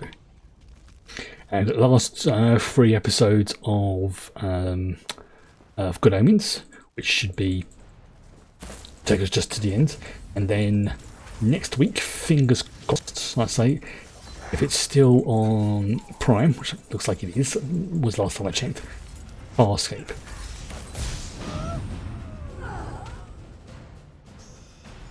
And this is going to be from, it'll be Farscape from season 1 onwards. And I think I mentioned before that the early season of Farscape is not bad. It's not horrible, it's just... Let's move. Hang on, compared to the later seasons are far superior. Once, let's say, there's a very particular character who turns up, and once this particular character does arrive in the storyline, that's when things start to go from being okay to being, oh, this is getting good. B-movie, yeah, that's a good way of looking at it. It's now a lot of people poo-pooed it, Farscape, when it first came out, because it was, I believe it was done in conjunction with Jim Henson's studios. So a couple of the characters in it, a couple of the major characters in it, are basically Muppets. But, well, not Muppets, puppets, sorry, I'm getting myself mixed up. Muppets are very distinct. So a lot of people are like, oh, it's just got puppets and stuff in it, but it works. It really does work on it. And then, like I say, it's got two sci-fi people at least that you will, if you've watched much sci-fi in general, you will recognise them straight away. Ben Browder's in it, and Claudia Black, who have been in a lot of sci-fi stuff. Funny enough, they were also both in Stargate as well. Which, speaking of Stargate, there is a joke episode they do, which takes, it's only for a brief second, like where it really takes the piss out of Farscape. And there was a big thing about online, when it happened, like people who had seen Farscape were like myself, were absolutely wetting themselves with laughter when this particular sequence happened. Everybody else was just sitting there going, well, that was weird. But if you've ever watched if you watched Farscape, you will then understand that joke. It's towards one of the later seasons when, again, this is Stargate reference, not Farscape. Vala Wren, I think her name, or something like that, turns up, and she's basically like an intergalactic thief, and she nicks lots of stuff. She's a great character, but Aaron Sun is pretty much the exact opposite of her. Really good character. Really good. There is... I won't say any more. Too more about what happens. But yeah, there's some good stuff that happens in this one. But yeah, just remember to say the first season is... I say it's not bad, just a little bit... If it was a movie, it would definitely be rated as a B movie for the first season. But it's still great fun. Brave and mysterious champion returns. Do you have something for me?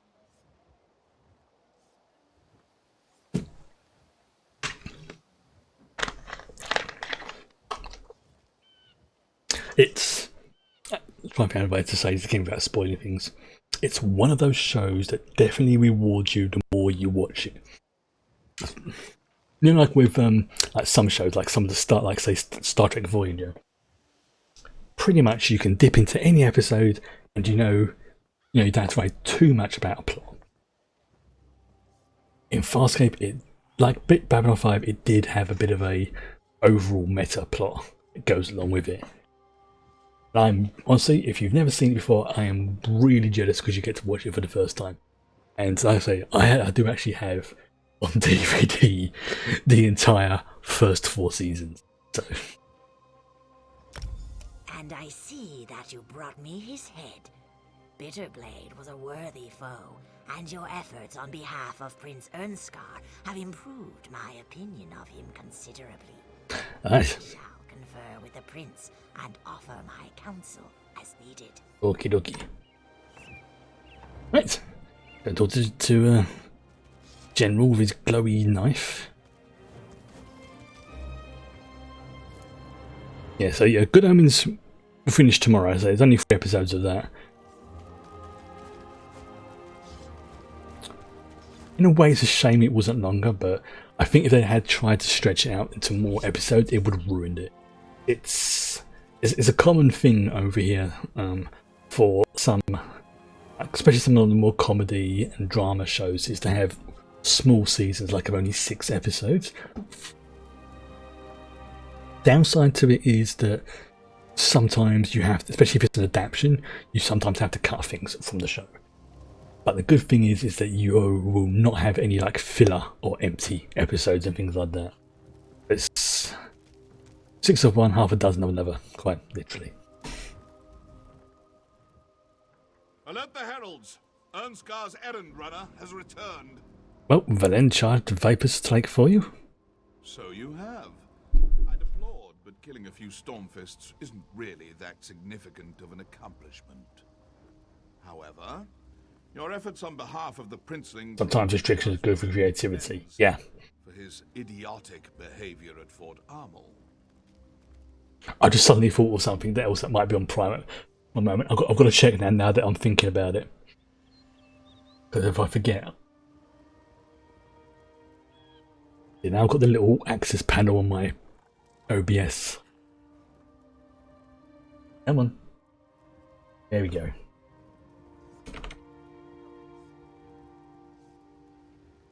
Slow. Damn it. No, I was checking to see if another one of my favourite shows was on Prime. Fortunately, it's not. I've got a feeling it's on Netflix. Red Dwarf. But it would probably help you if you stopped calling him Princeling. Yes, true. But that's not as much fun. Oh, very well. I shall work with Prince Ernskar. He shall benefit from my considerable knowledge and expertise. This one thanks you. And, yes, please don't call him Princeling, at least not into his face.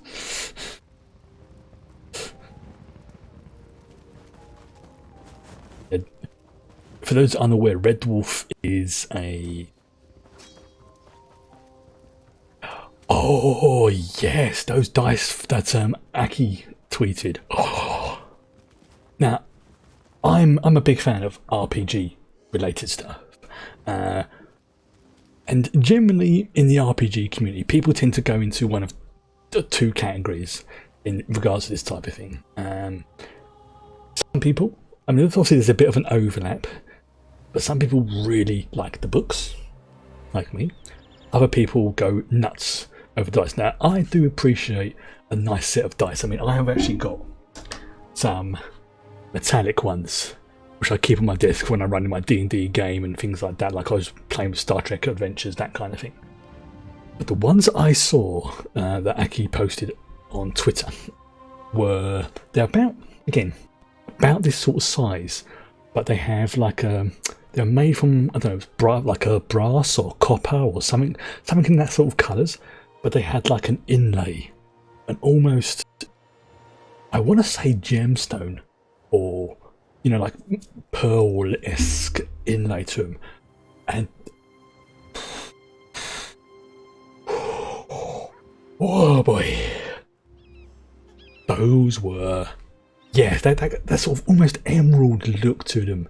And these are the sort of dice you wouldn't use for everyday gaming. No. These are the dice you bring out when you have your big campaign boss come out. So it's like, right, these are my regular dice. And you say, oh, Chris is getting out the special dice. That means, oh, but yeah, that's right. They are friggin' lovely. And the bag that they got in looked, I might be wrong, it looked like one of Van Gogh's painting. I think it's called Starry Night. I think it is. It's one of the ones I can see it in my mind's eye, but I never 100% remember the name. I believe it's called Starry Night. It was featured in Doctor Who. It was that one, you know, the one that showed in the tiny corner, like the TARDIS and that kind of thing. And that was done as a dice bag for them. That was, yeah. We'll go upstairs, derp. I'll say I wouldn't say I'm a mega dice fan. That's not saying I don't like dice. It's just for me, if somebody said, right, you can either have a library full of books or every dice you could imagine, I'm going for the books without a shadow of a doubt.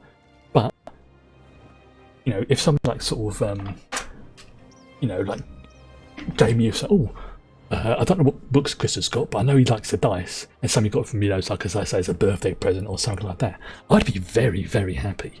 There was some slight aside. I'll come back to this story in a moment. It's this is a good one. You'll like this.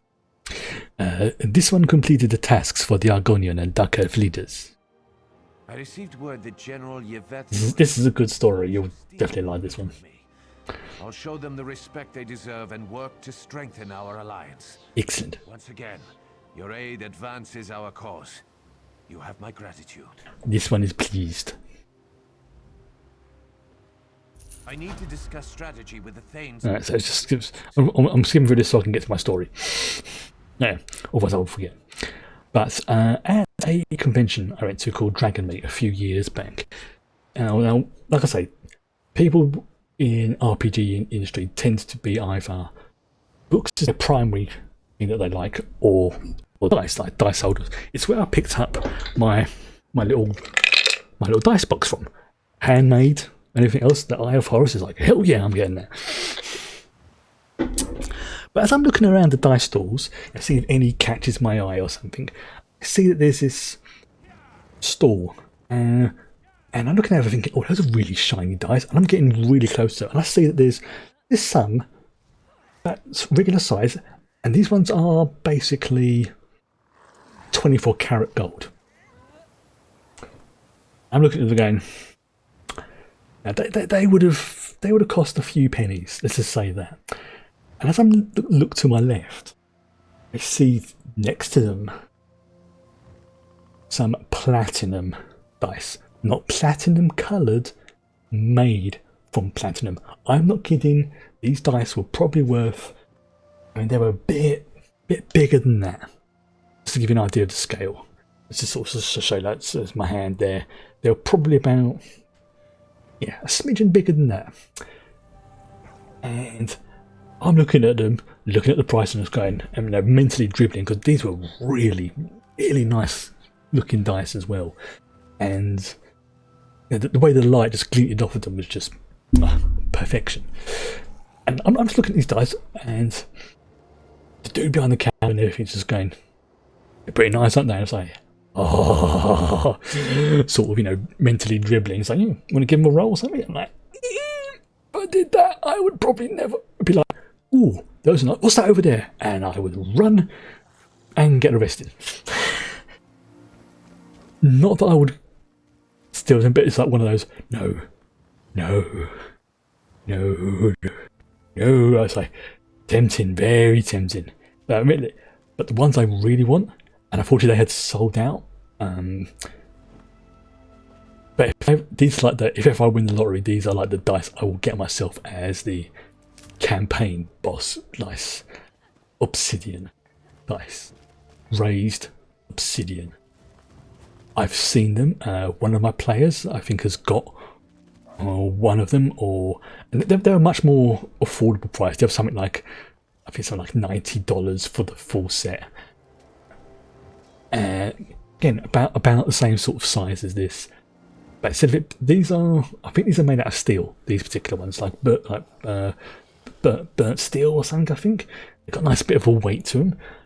But the obsidian ones are basically jet black, and the numbers, again, you see the numbers on there, they're raised up.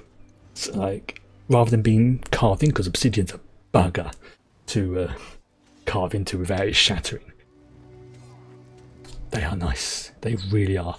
And those other ones I tweeted earlier are probably on a par in terms of how much, if somebody said to me, right, Chris, you've got a choice between those dice, the ones I tweeted out earlier, or the obsidian ones.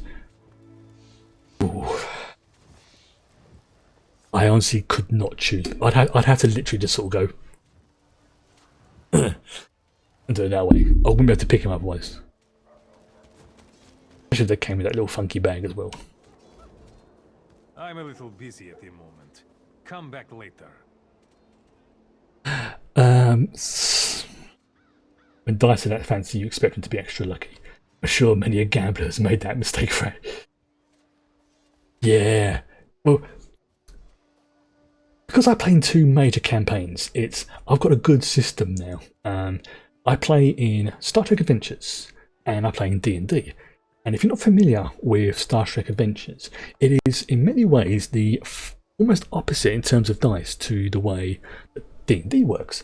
Now, I'm going to assume that most people at least have a passing familiarity with RPGs and D&D. You roll a 20, great success, you roll a 1, that's a bit of a cock-up. In Star Trek Adventures, it's the other way around. A 1 is a really good roll, and a 20 is really bad. So, what I've started doing is, if I notice some dice, and even the most perfect dice will tend to go towards one number or another, but if I notice ones tend to be more towards what I would call low numbers, I will keep those for Star Trek Adventures. And if I'm playing D&D, I will tend to go to ones that roll towards 20. And one of my players who's in both campaigns, both Star Trek and D&D, he has one set of dice that he tends to like using when he's playing games. He has multiple dice, but he just has one set he just tends to like using. But sometimes he gets the sets mixed up, so it's like, dude, are you playing with your Star Trek dice when we're playing like D&D and vice versa? And he'd be like, oh crap, I am. So he has to swap his dice over. You don't want to use the wrong dice for the wrong game, they'll get confused. Which, it's... Would he now? There's also like the joke as well, like if you've ever watched... His command? It's finished. Why should I do that? He's demonstrated nothing but hard-headedness and brashness since before his father was poisoned. Yeah, if you've ever watched like Critical Role and stuff like that, there's a joke that goes around the circles that Will Wheaton, lovely fellow, but he is cursed when it comes to dice rolls. Like, if anyone's going to get like the worst possible dice roll for his character in a game, it's going to be him. Nobody knows why. It just happens to be, the Wheaton's curse in that regard. But I say, he's a decent chap. Got no problems with him. I just find it absolutely hilarious that if he just happens to be this like, damn it, I rolled a 1 again. He'd be brilliant in Star Trek for that regard. He'd just be making, although in then you probably would be getting 20s all the time.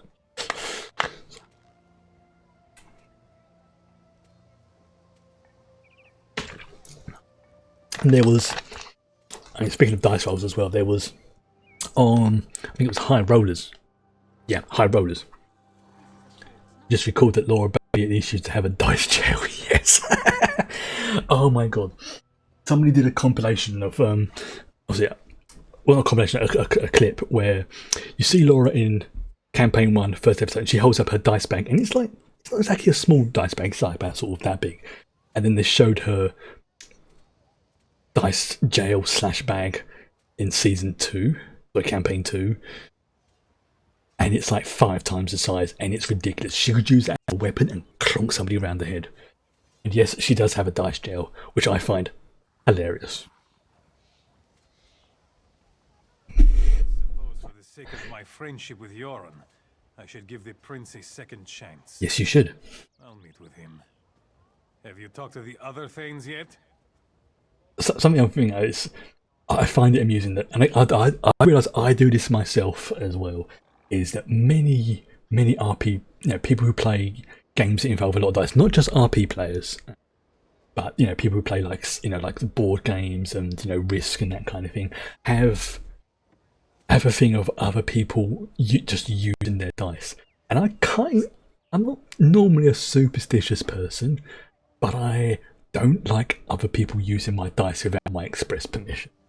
I feels a bit rude almost, you know. If somebody's playing one of my games and they're like missing a D20 and they're like, ah, crap, can I borrow a D20? And I lend it to them, that's fine, that's different. But if somebody just like went over and took one of my dice, hell no, that is not happening. That's going to get you a metallic D20 to the noggin. You ask, and I will gladly share. Take, and I bring the wrath. I don't really have a dice jail, but I definitely have a I think you call it almost like a don't get your fat stained fingers on my dice. Yes, that's pretty. Yeah, it's kind of like that. I do not mind sharing my things with people. I just don't like my things just being taken and assumed. You know, if I'm sitting down for my lunch, and you forgot your wallet and you need some food, yeah, I will gladly share my lunch with you. But if you come along and just grab my sandwich, there's going to be pain. Many years ago, when I was out at a drinks work type do, and we've all gone out for a curry, and we sort of known each other for a while now. We were pretty good friends by that point, and it's just like I'm eating, and one of the guys who was sitting to me just thought, I'm going to take something from Chris's platter. Don't ever do that again. It's like, do that again, and I will smack you around the head with this metallic spoon. And they were like, yeah, you're not going to do that. And I just went, smack! The whole restaurant just went quiet. It's like, don't ever touch my food without asking again. Not that you asked, but if you want my advice, talk to Oda's housecarl. Jaima tries to keep track of her thing, which isn't an easy task. Last I saw, she was up at the front gates looking for her master. Now, who's this person talking to you? The dude in the background's going, he's talking to a Khajiit. But that's come from when I used to be at school, when people used to think it would be funny to just take my lunch off my plate and things like that. So it's just like, yeah, it's one of those, yeah, just do not take my food from my plate. Do not take anything from me without asking first. I will gladly say, if you are genuine and you need food, I will gladly share. Not a problem. Just don't take. Show me your swing. Put your arm into it. That's a big no-no. It's like even like what's it like? There was, I can remember an incident when one of my nieces was a little bit older, and she was at that age, I think it's probably about sort of 5 or 6, when she's like, oh, Mum, I'm going to sit next to Uncle Chris. Oh, he's got some chips. And she just grabbed some of the chips off my plate. And part of me would, I'm literally having to grip the table. It's like, to sort of stop myself from doing something, because it's like, she's 5 years old, she doesn't deserve to be smacked down the head. And it's just, oh, Chris, what's the matter? Can you not remember not to take food from my plate? Like, I thought, well, how can I get food to a 5 or 6 year old without, being physical? And I had what can best be described as a parent moment. I'm not a parent myself, but I am an uncle for many of them. I just went, when the pudding came out, just before they took a bite of it, I just picked up their plate and moved it. And the look on their face was just like, what did you do that for? That's my thing. Says, it wasn't very nice when you took my chips earlier, was it? And you could almost see that light in their head go, oh, but yeah. But will you remember what to do not in the future? Ask if I can have some of your chips. Correct. And I didn't touch their food. I just moved it out of their way, put it back. And ever since that day, they have never taken any of my food. I'm really proud of that moment. That was just one of those, oh fuck, Chris is going to lose his shit when that happens.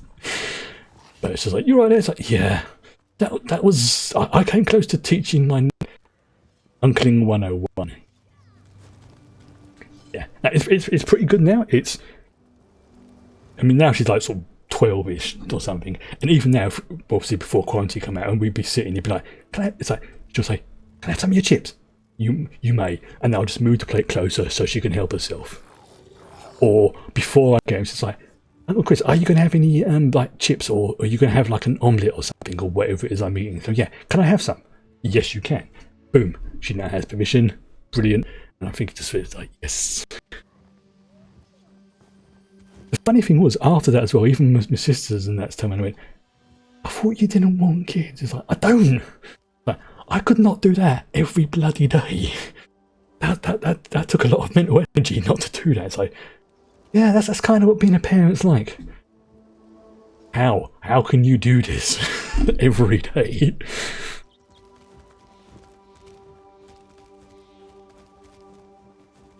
And in a way, that kind of convinced me that I could not do that every single day.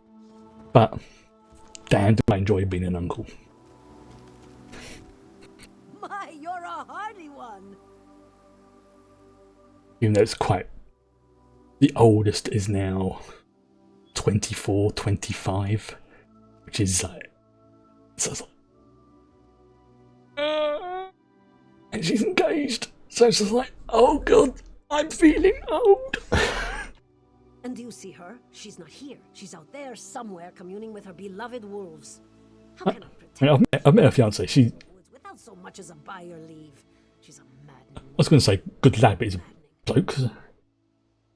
You're feeling young, I'm 14. No, mate.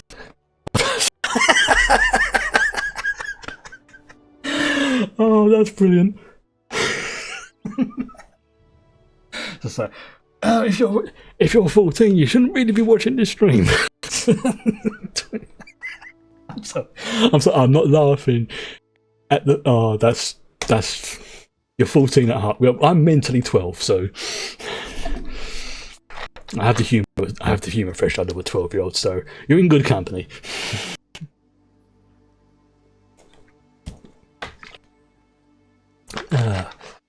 Oh, that's cracking me up.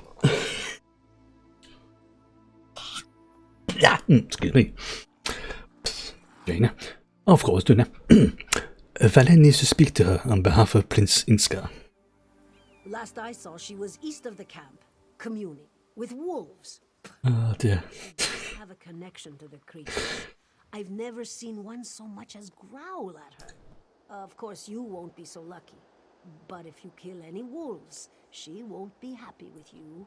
What's it when we used to work out with some of my friends that, chronologically speaking, I am 44. You think about that for the rest of the evening. Well, it's we all make those kind of mistakes as well. It's like the equivalent of like saying to your teacher when you're at school, "Bye, mum." Ah, fudge. Yes, done that before. That was just one of those. Please, if there's a god, kill me now. Try eating a canis cap mushroom.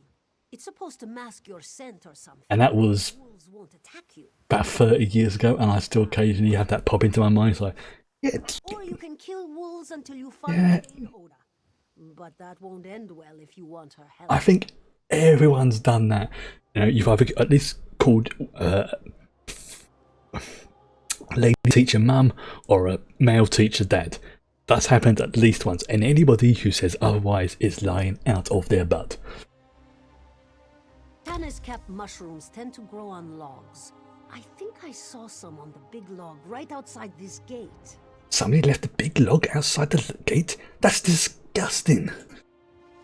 Yeah, mentally I'm 12. I just made a poo joke.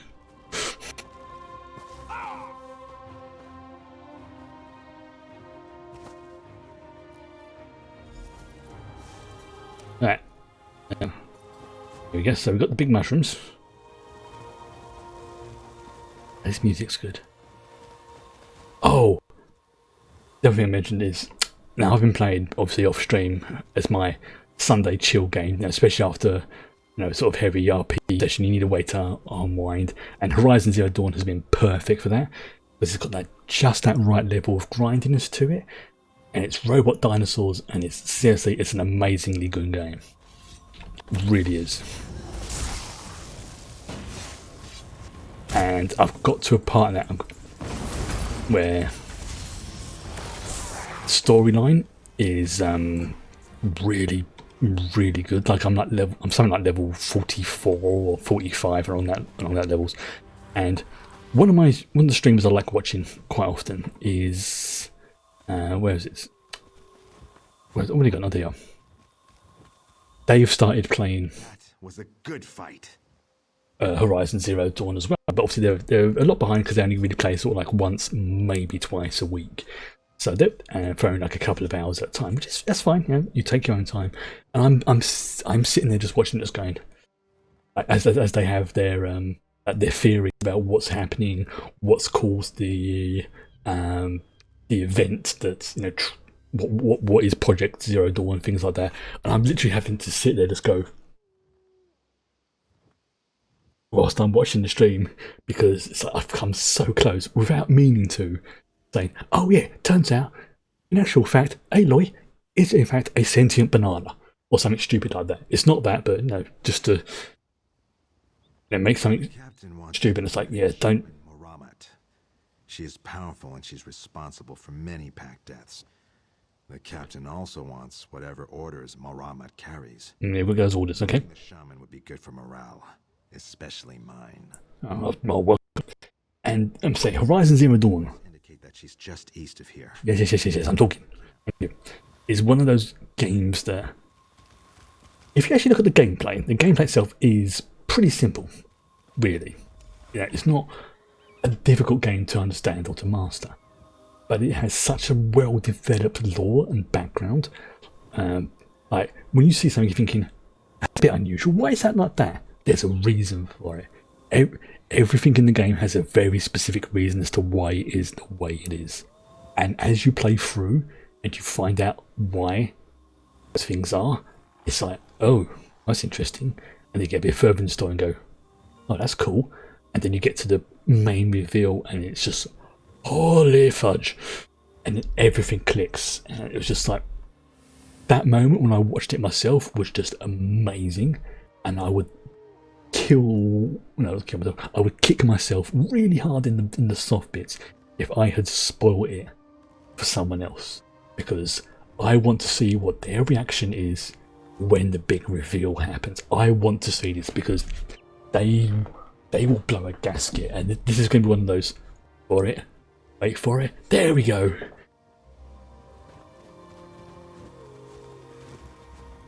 I love coming out here and basking in all this nature. I would not deny that to anyone. It's one of the reasons why I'm not a major fan of spoilers, because I've done it myself in the past, accidentally spoiled things for people. Again, not intentionally, but it's like one of those, I've ruined this for that person. I have ruined the surprise of this particular thing for that person. And that hit me hard. I mean, they were kind of okay about it. They were like, I sort of knew anyway, but I had the feeling they were just being nice to me because I felt like shit. I had never felt that bad about doing something like that to someone. And since that day, I have made it a promise, I suppose you could say, of that I will do everything I can not to spoil something to someone who doesn't want something to be spoiled. Now, obviously, if I'm like talking and people say, "Oh yeah, I don't really worry too much about that," that's fine. But I've still got to be careful on streams, because if somebody stumbles onto my channel and watches one of the VODs, and I happen to, boom, spoil a big particular fact about, say, again, use Horizon Zero Dawn as again, that could ruin the gameplay for someone. So that's the main reason why, even if everybody in the chat says, yeah, we're generally okay with spoilers, I'm still a little bit about things because of that. Have we met? Prince Ernskar hopes you will attend his war council. Does he now? I'll think about it. I need to see what my kin think of all this. On the one hand, they don't like the Orc-Thane's invasion of their territory. But they don't. And they don't like our presence much either. Yes, well, Valen helps you help the prince. I said I would think about it. In the meantime, let me rub this salve on you. Pardon? It has a scent that is pleasing to my wolfkin. You know what? They will not attack you. It only lasts a short while, so I suggest you head back to camp. Okay, you know this salve is going to stick to Valen. You have a horrible smoke on your face. Let's get this over with. That's fine. And they're covered in weird salve.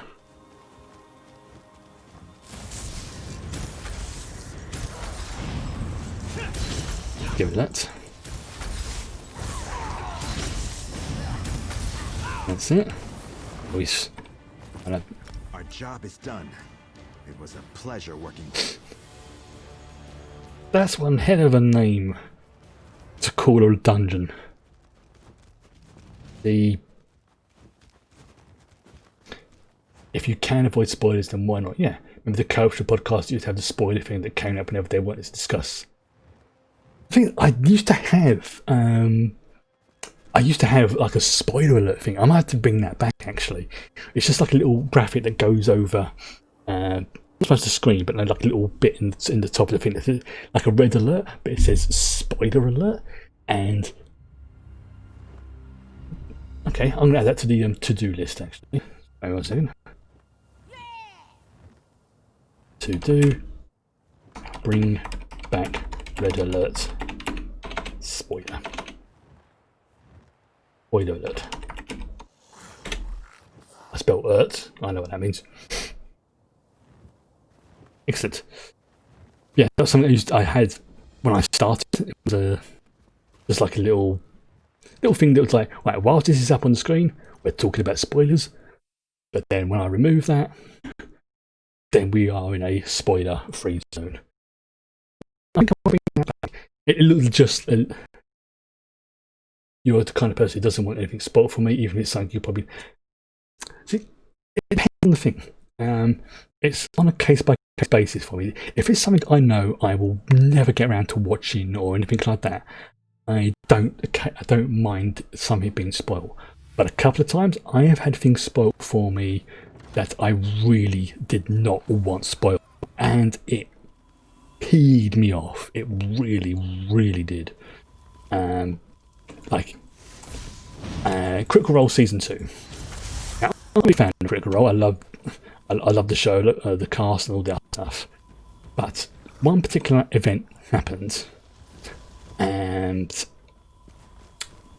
it was plastered over Twitter. It was quite a major event, but I won't say what it is because it's in spoiler territory. And so I was like, okay, fine. And then something else happened as well when one of the Star Wars films came out. What was it? The first of the sequels. What was the one? I'll try and remember what it's called now.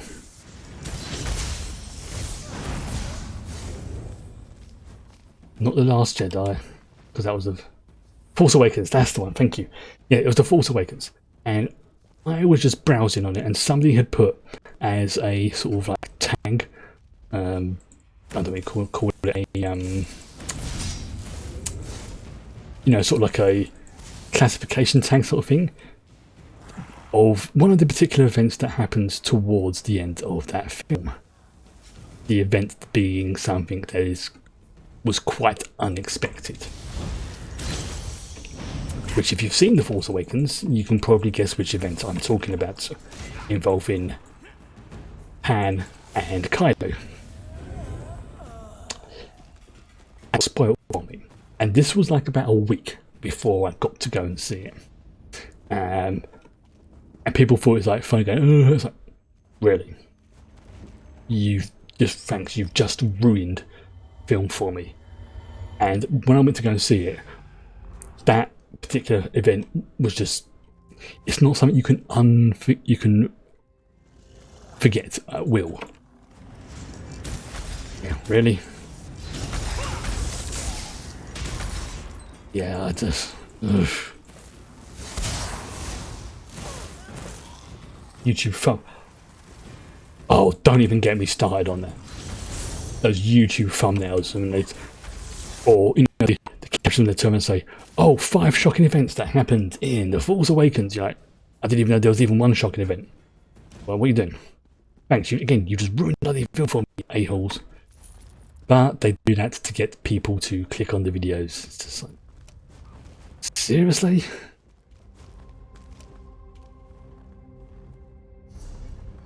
Oh, have I done this one? You know what? I'm going to go and get the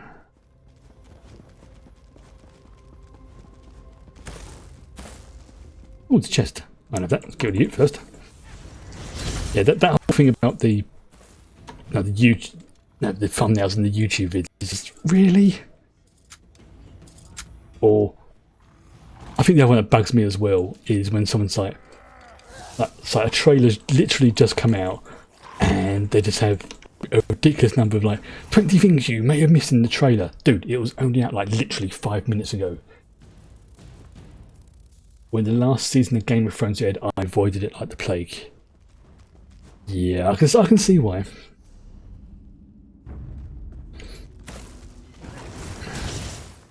I will keep quiet about the last season of Game of Thrones.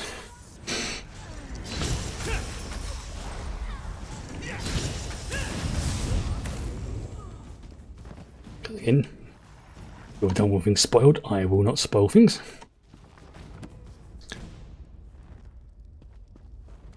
Oof. Yeah, that was another thing that got spoiled for me as well.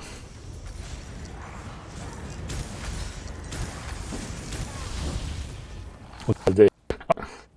I avoided Reddit like the plague. Yeah, it's one of the sort of ones that Reddit is places that is both amazing and awful at exactly the same time. Really is. Mostly I go for that now for for heavily I just basically any subreddit that has any history of like blocking or doing trolly stuff or nasty things, I immediately just block now so they don't even show up on my feed, so that doesn't happen again. I found a good source of like stuff like D&D, like battle maps and things like that, which because I play a lot of RPGs, there's some really talented artists on there. And basically I use it to find their art, for tokens, for maps, that kind of thing. And for that, it's really good.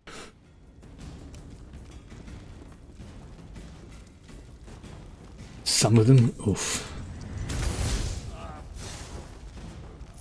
Yeah, there's some real a-holes in this universe, unfortunately. There we go. Oh, and I'm still waiting for to be able to watch the Discovery Season 3 trailer and Lower Decks. We came back after the final episode. I enjoyed the memes. Yes, that's the thing. There's the I thought you was fusing the book then. That'd be weird. There's one thing I can't deny. If you want some good memes and some good laughs, there is some very good subreddits there. You have to know which ones are good and which ones are bad, and that's the hard part. Lawrence Strands.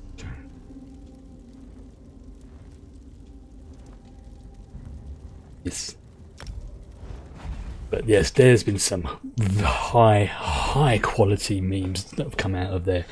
Although sometimes they also do some really good stuff as well. Like tangentially related to Game of Thrones, but it came out that for the first 2 seasons of Game of Thrones, one of my favourite actresses, who I will not have a bad word against, Emilia Clarke, turns out in the first 2 seasons of Game of Thrones, she was basically fighting off or recovering from, however you want to call it, not 1, but 2 brain embolisms.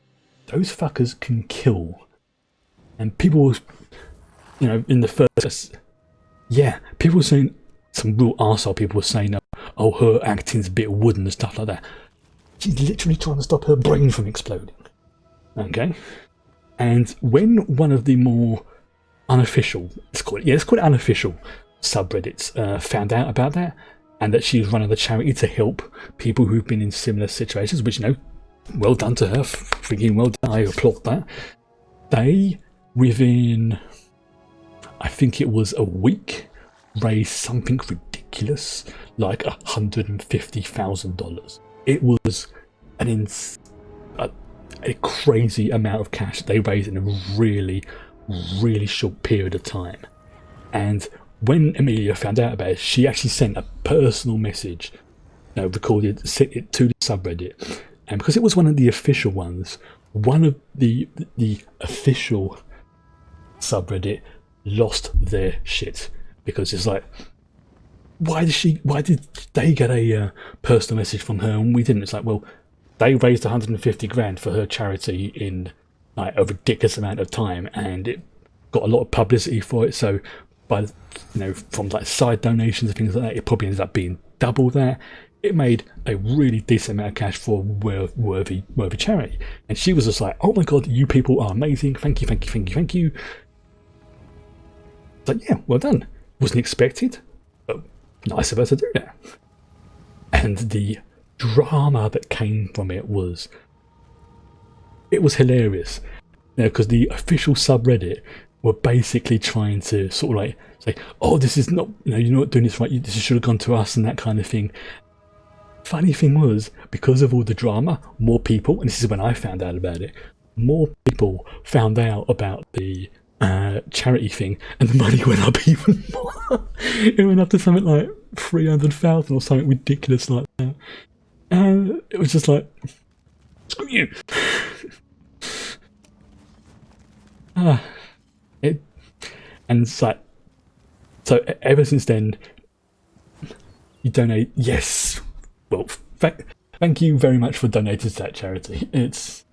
That was definitely one of those wonderful moments, and ever since then, Amelia Clarke has been, to me, one of those people who, she would have to do something really, really bad for me to stop liking her. I don't just mean that and I was like, oh, woman type thing. No. I thought as a person, she just seems like an amazing person who deserves all the good luck in the world. Hello, drink. When things like that happen, I just crack up. You know that gif of the guy just sitting there eating popcorn, going nom nom nom nom. Yes, this is good. Oh nom nom nom nom. That was pretty much me.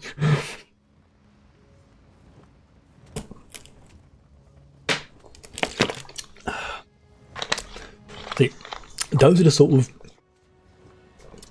of celebrities I have no problems with. Kit Harington had a charity that took a lot of renters. Yes, I know the one they're talking about. I can't remember what it's called because I think it happened at about the same time as Amelia.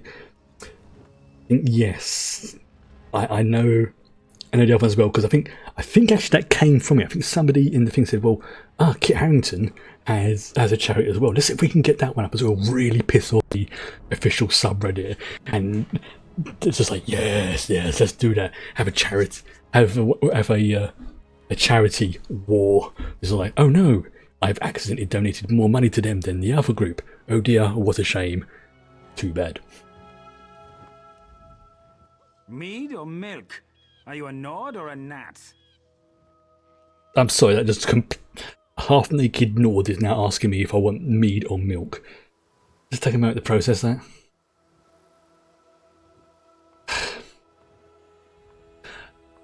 Prince Iriska sent Khajiit to talk to you. My reputation precedes me.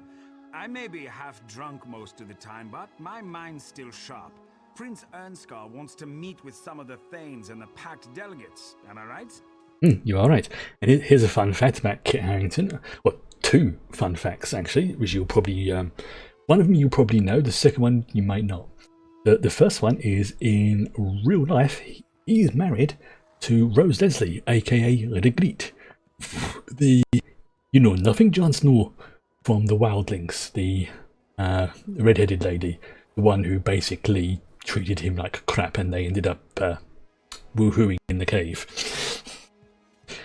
The second fact is Kit Harington's real first name is Chris, which blew my mind when I found that out, for obvious reasons. Of course I am, but spare me your assurances. The prince is a skeever. You know what will convince me to attend a boring war council? Mead. Specifically, some of Volya's meadery's best vintages. Some crates recently arrived in camp. Basically what you're saying is you can only go to this war council if you're sloshed out of your skull. That's fair. Who has the mead? I know who doesn't have it. Me! A crate was given to the Dark Elves, but they loathe the stuff. Ask their quartermaster. Bet they'll give it away, or just look for bottles lying around. I don't care where it comes from, as long as it's mead. You do like your mead, don't you?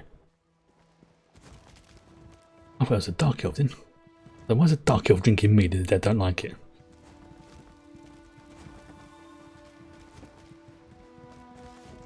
Yeah. I gotta be careful when I talk about the last season of Game of Thrones. I should drown my troubles in mead. Especially if you've not seen it.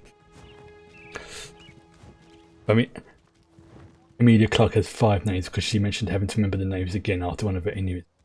Yeah, I think that's a common thing for actors because it gives them, especially if someone has like the same name as them. Especially, I mean, like, I think they do it because it's like you can't have 2 people with the same name or like the same billing and things like that. So it's if someone else in like Equity or whatever it is has the same name, it's quite a common thing to either like use like their middle name or something like that. Like I say, this is Emilia Clarke then as an example. If her middle name was, for example, I don't know, Carol, for example, she might go by immediate like be on stage as Carol Clarke. If there's especially there's somebody else called Emilia Clarke on it, unlikely, but you know, things like that. So yeah, I can believe that, you know, she's got 5 names because that's a good thing to say. It's I mean, for those who are unaware, an aneurysm is a very nasty thing to happen. It's now I've got to try and remember if I get this right. It's basically I think it's where a blood vessels basically bursts in the brain, I think, or something like that. Somebody will probably correct me if I'm wrong, and I will gladly accept that correction. But it's the fact it's in the noggin that is really, as you can imagine, really bad.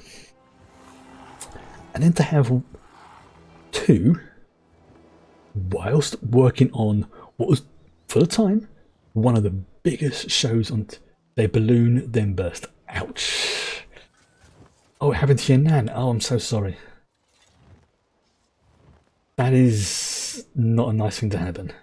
Okay, we're going to change subject because that's not a nice thing to talk about if it actually legitimately happened to someone. I didn't realise that. My apologies. So, let's have something positive, happy to talk about. Anything good that's happened to you today? Oops. Bala. You're not one of my soldiers. Do you need something? True, but at the same time, it's just like, don't really want to, you know, remind people if we've given the options. It's like if someone turned around and said, start talking about pulmonary fibrosis, which is what basically my mum passed away of. It'd be that the equivalent of something like, yeah, you want to know, but at the same time, I'd rather you not. She doesn't have red eyes. That's unusual. Good to know. Yep. Yeah, she's a dark elf, but she doesn't have red eyes. That is very unusual. You know what's his time? Okay, fair enough. That's Mead? Disgustingly sweet stuff. Makes me long for Shane or a flask of Flynn. Those are proper beverages. Oh, I like this. It's like, you are right. It is disgusting stuff. Only fit for nods. Let this one take it off your hands. Use my Khajiit skills to. I've noticed, lately, been talking to all the characters that this Khajiit has had a positive interaction with, as they've been Dark Elves. Khajiit Dark Elves have a thing for Khajiit, and they have good taste. don't understand this powerful craving for mead. Where do the Nords put it? It doesn't seem to hinder their ability to swing their weapons, though. Here, I'm glad to get rid of these. This one will take it off hands gladly. There we go. But I suppose in a way, if you think about it, there's that stereotype that goes throughout the world that the Dark Elves are evil and things like that. And no, they're not. They're just dark-skinned elves.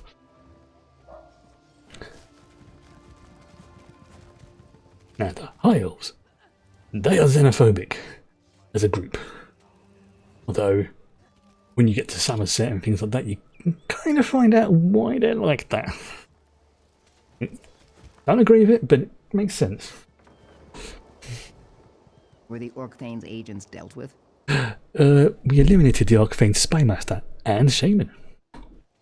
Let me see their orders. Yes, yes, very interesting. Yeah, This is fine. excellent work. Excellent. The king, his son, and the Damn other addictive. pack leaders can safely focus on dealing with Orcthane Fildgor now. That's Thanks to you. a cool weapon name. Ooh, excellent.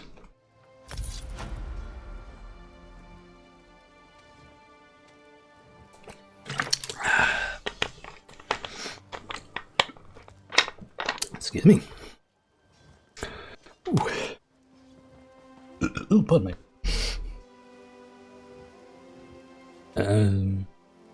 I completely forgot what I was going to say there. It was, oh, that was it, yes. Good Omens tomorrow. I am so looking forward to seeing your reactions tomorrow. If you like the first half, which I think that you did, you're going to love the second half. It cranks things up quite a bit. Gonna be good. And it has probably one of my favourite jokes I've seen on TV in it.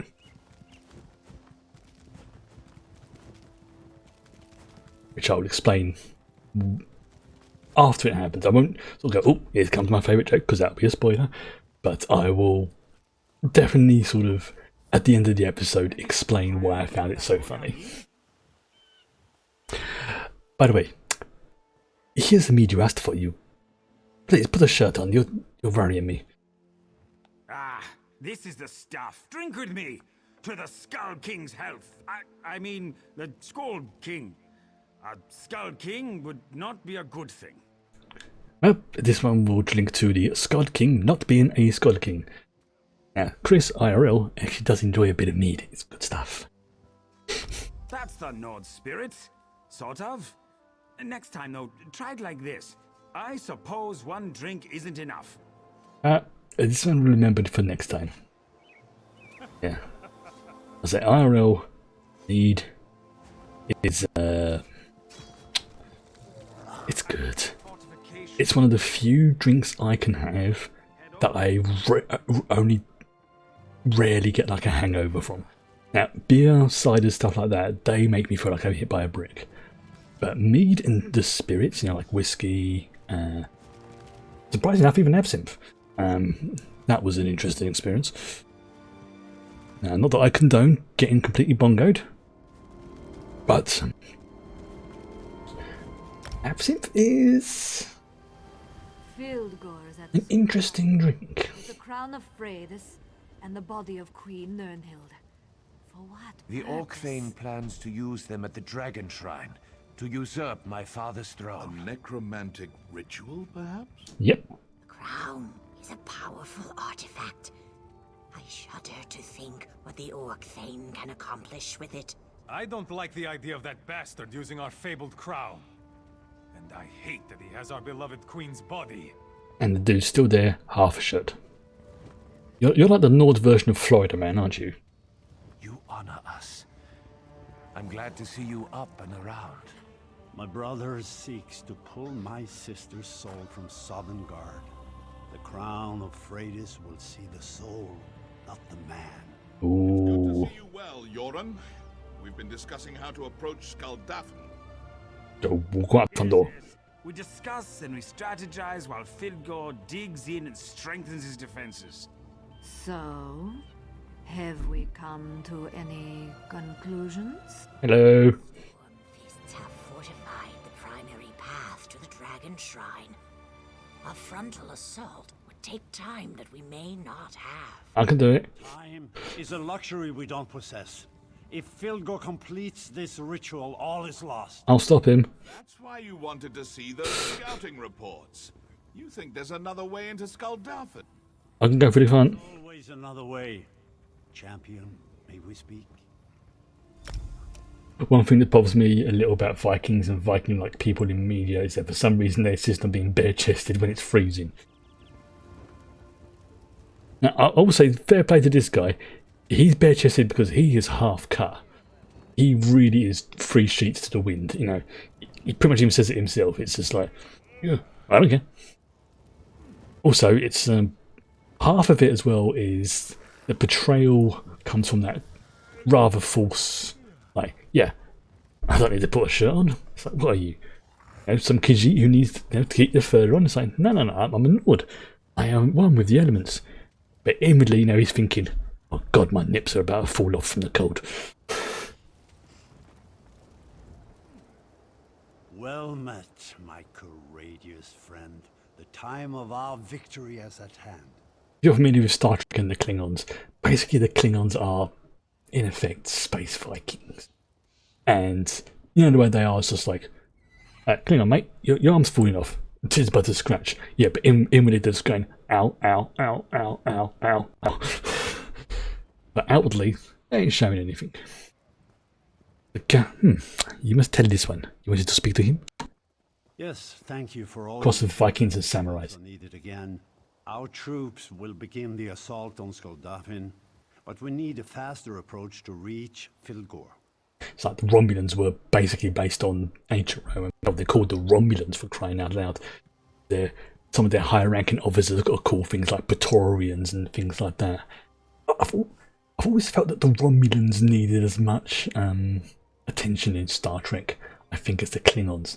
That's why I was really disappointed with a storyline that it didn't pursue in DS9. Now, fair enough, there was mitigating circumstances as to why they did pursue this particular storyline. I'm still gutted, but what it was I think in the episode, I think it was season 3, possibly season 4, where they have the Defiant. They meet the Defiant for the first time. It's like, whoa, a Federation ship that can cloak. Now, officially, this cloaking device was a loan from the Romulan government. And as such, it being Romulan property, was guarded over or operated by a Romulan officer. And unfortunately, she left the show, I think because she needed to spend some time with her family, or she was ill, or she may have been pregnant or something. I can't remember the exact reason. It wasn't like a bad reason she left, because she came back. The Romulan War into that final season of Enterprise, yes. The war that was fought without even seeing what the other ships looked like. That was something I got really happy over when they realized Enterprise. And, oh, we're going to see the Romulan War. And then they... Oh. Yes, we have several of our best scouts searching the area. Thane Mira found something in the hills. You watched the TNG episode, Unification. That's a good episode. My personal favourite. I mean, I think Unification is probably my... It's in my top 5. Definitely in my top 5. Probably my second favourite is from Voyager, surprisingly enough. Year of Hill. Reunification. I know the one you're talking about. I honestly don't know. It could be Unification or it could be Reunification. They both look... I know the episode you're talking about is... Just to double check, it's the one where Spock goes undercover to try and unite Romulus and Vulcan again and things like that. If it is that one, I've got a sneaking suspicion it might be Reunification. But I wouldn't be surprised if it would turn out to be Unification. Good. Make sure the way is clear for... Yeah, so Year of Hell. Speak to General Noramil. It is that one. Cool. Coordinating our effort to scout the area for another way in.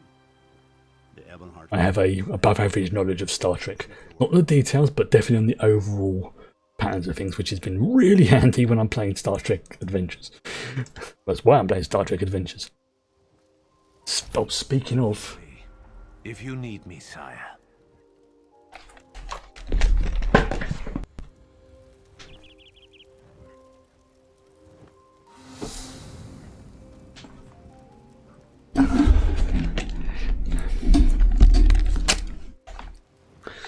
I've just seen what the time is, so I think this is a good point to end it. I've got to, I need to go to the wee and everything else as well. So this the other day. Oops, can't quite see it on the. Unfortunately, glitching out a little bit. Oh, there we go. Yeah, it's fortunately the virtual camera is like half deleting it, but it's basically this is what's called the Delta Quadrant book. And this is that's Voyager on the front. Basically just going F you to a Borg cube, and you can't see it on the back because it's a really dark image, unfortunately. I'll see if I can do it again. You might be able to see it, but it is a very, very dark image. Yeah, didn't think you'd be able to see it. Is the Queen, the Borg Queen's diamond. Now, this won't make much sense unless you've played Star Trek Adventures, but it has the map that Voyager took on its way home. It's got, couple of this is what amuses me is you've got big section on the Delta Quadrant, you've got like the Devori Imperium, the Harkonnen Order, the Hierarchy, Erosion, like one page, maybe a page and a half dedicated to them.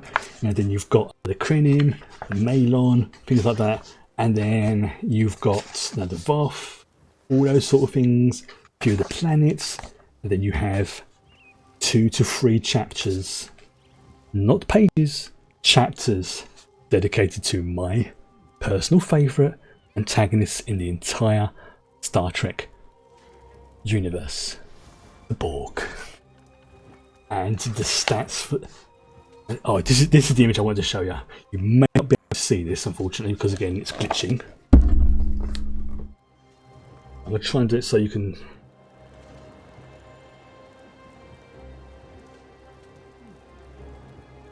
There's the virtual camera. That's basically the Borg Queen overlooking an assimilated world. And there's so much art of stuff like that in it. It's like this is one of my favourite books in the entire series because it's got so much stuff about the Borg in it. You got that? Oh, fantastic! Good. Yeah, that's the downside with this virtual camera thing. It's great for giving the fake sort of green screen effect. It's fantastic for that. But if I want to show anything off apart from me, I've got to get it in exactly the right position, like as if it's me. And if I move even the slightest, it glitches out. That's not a problem. That's not what I've got it for. You've got it so you can look at my beautiful face. That's one thing I will say about Modiphius did get right, is that they got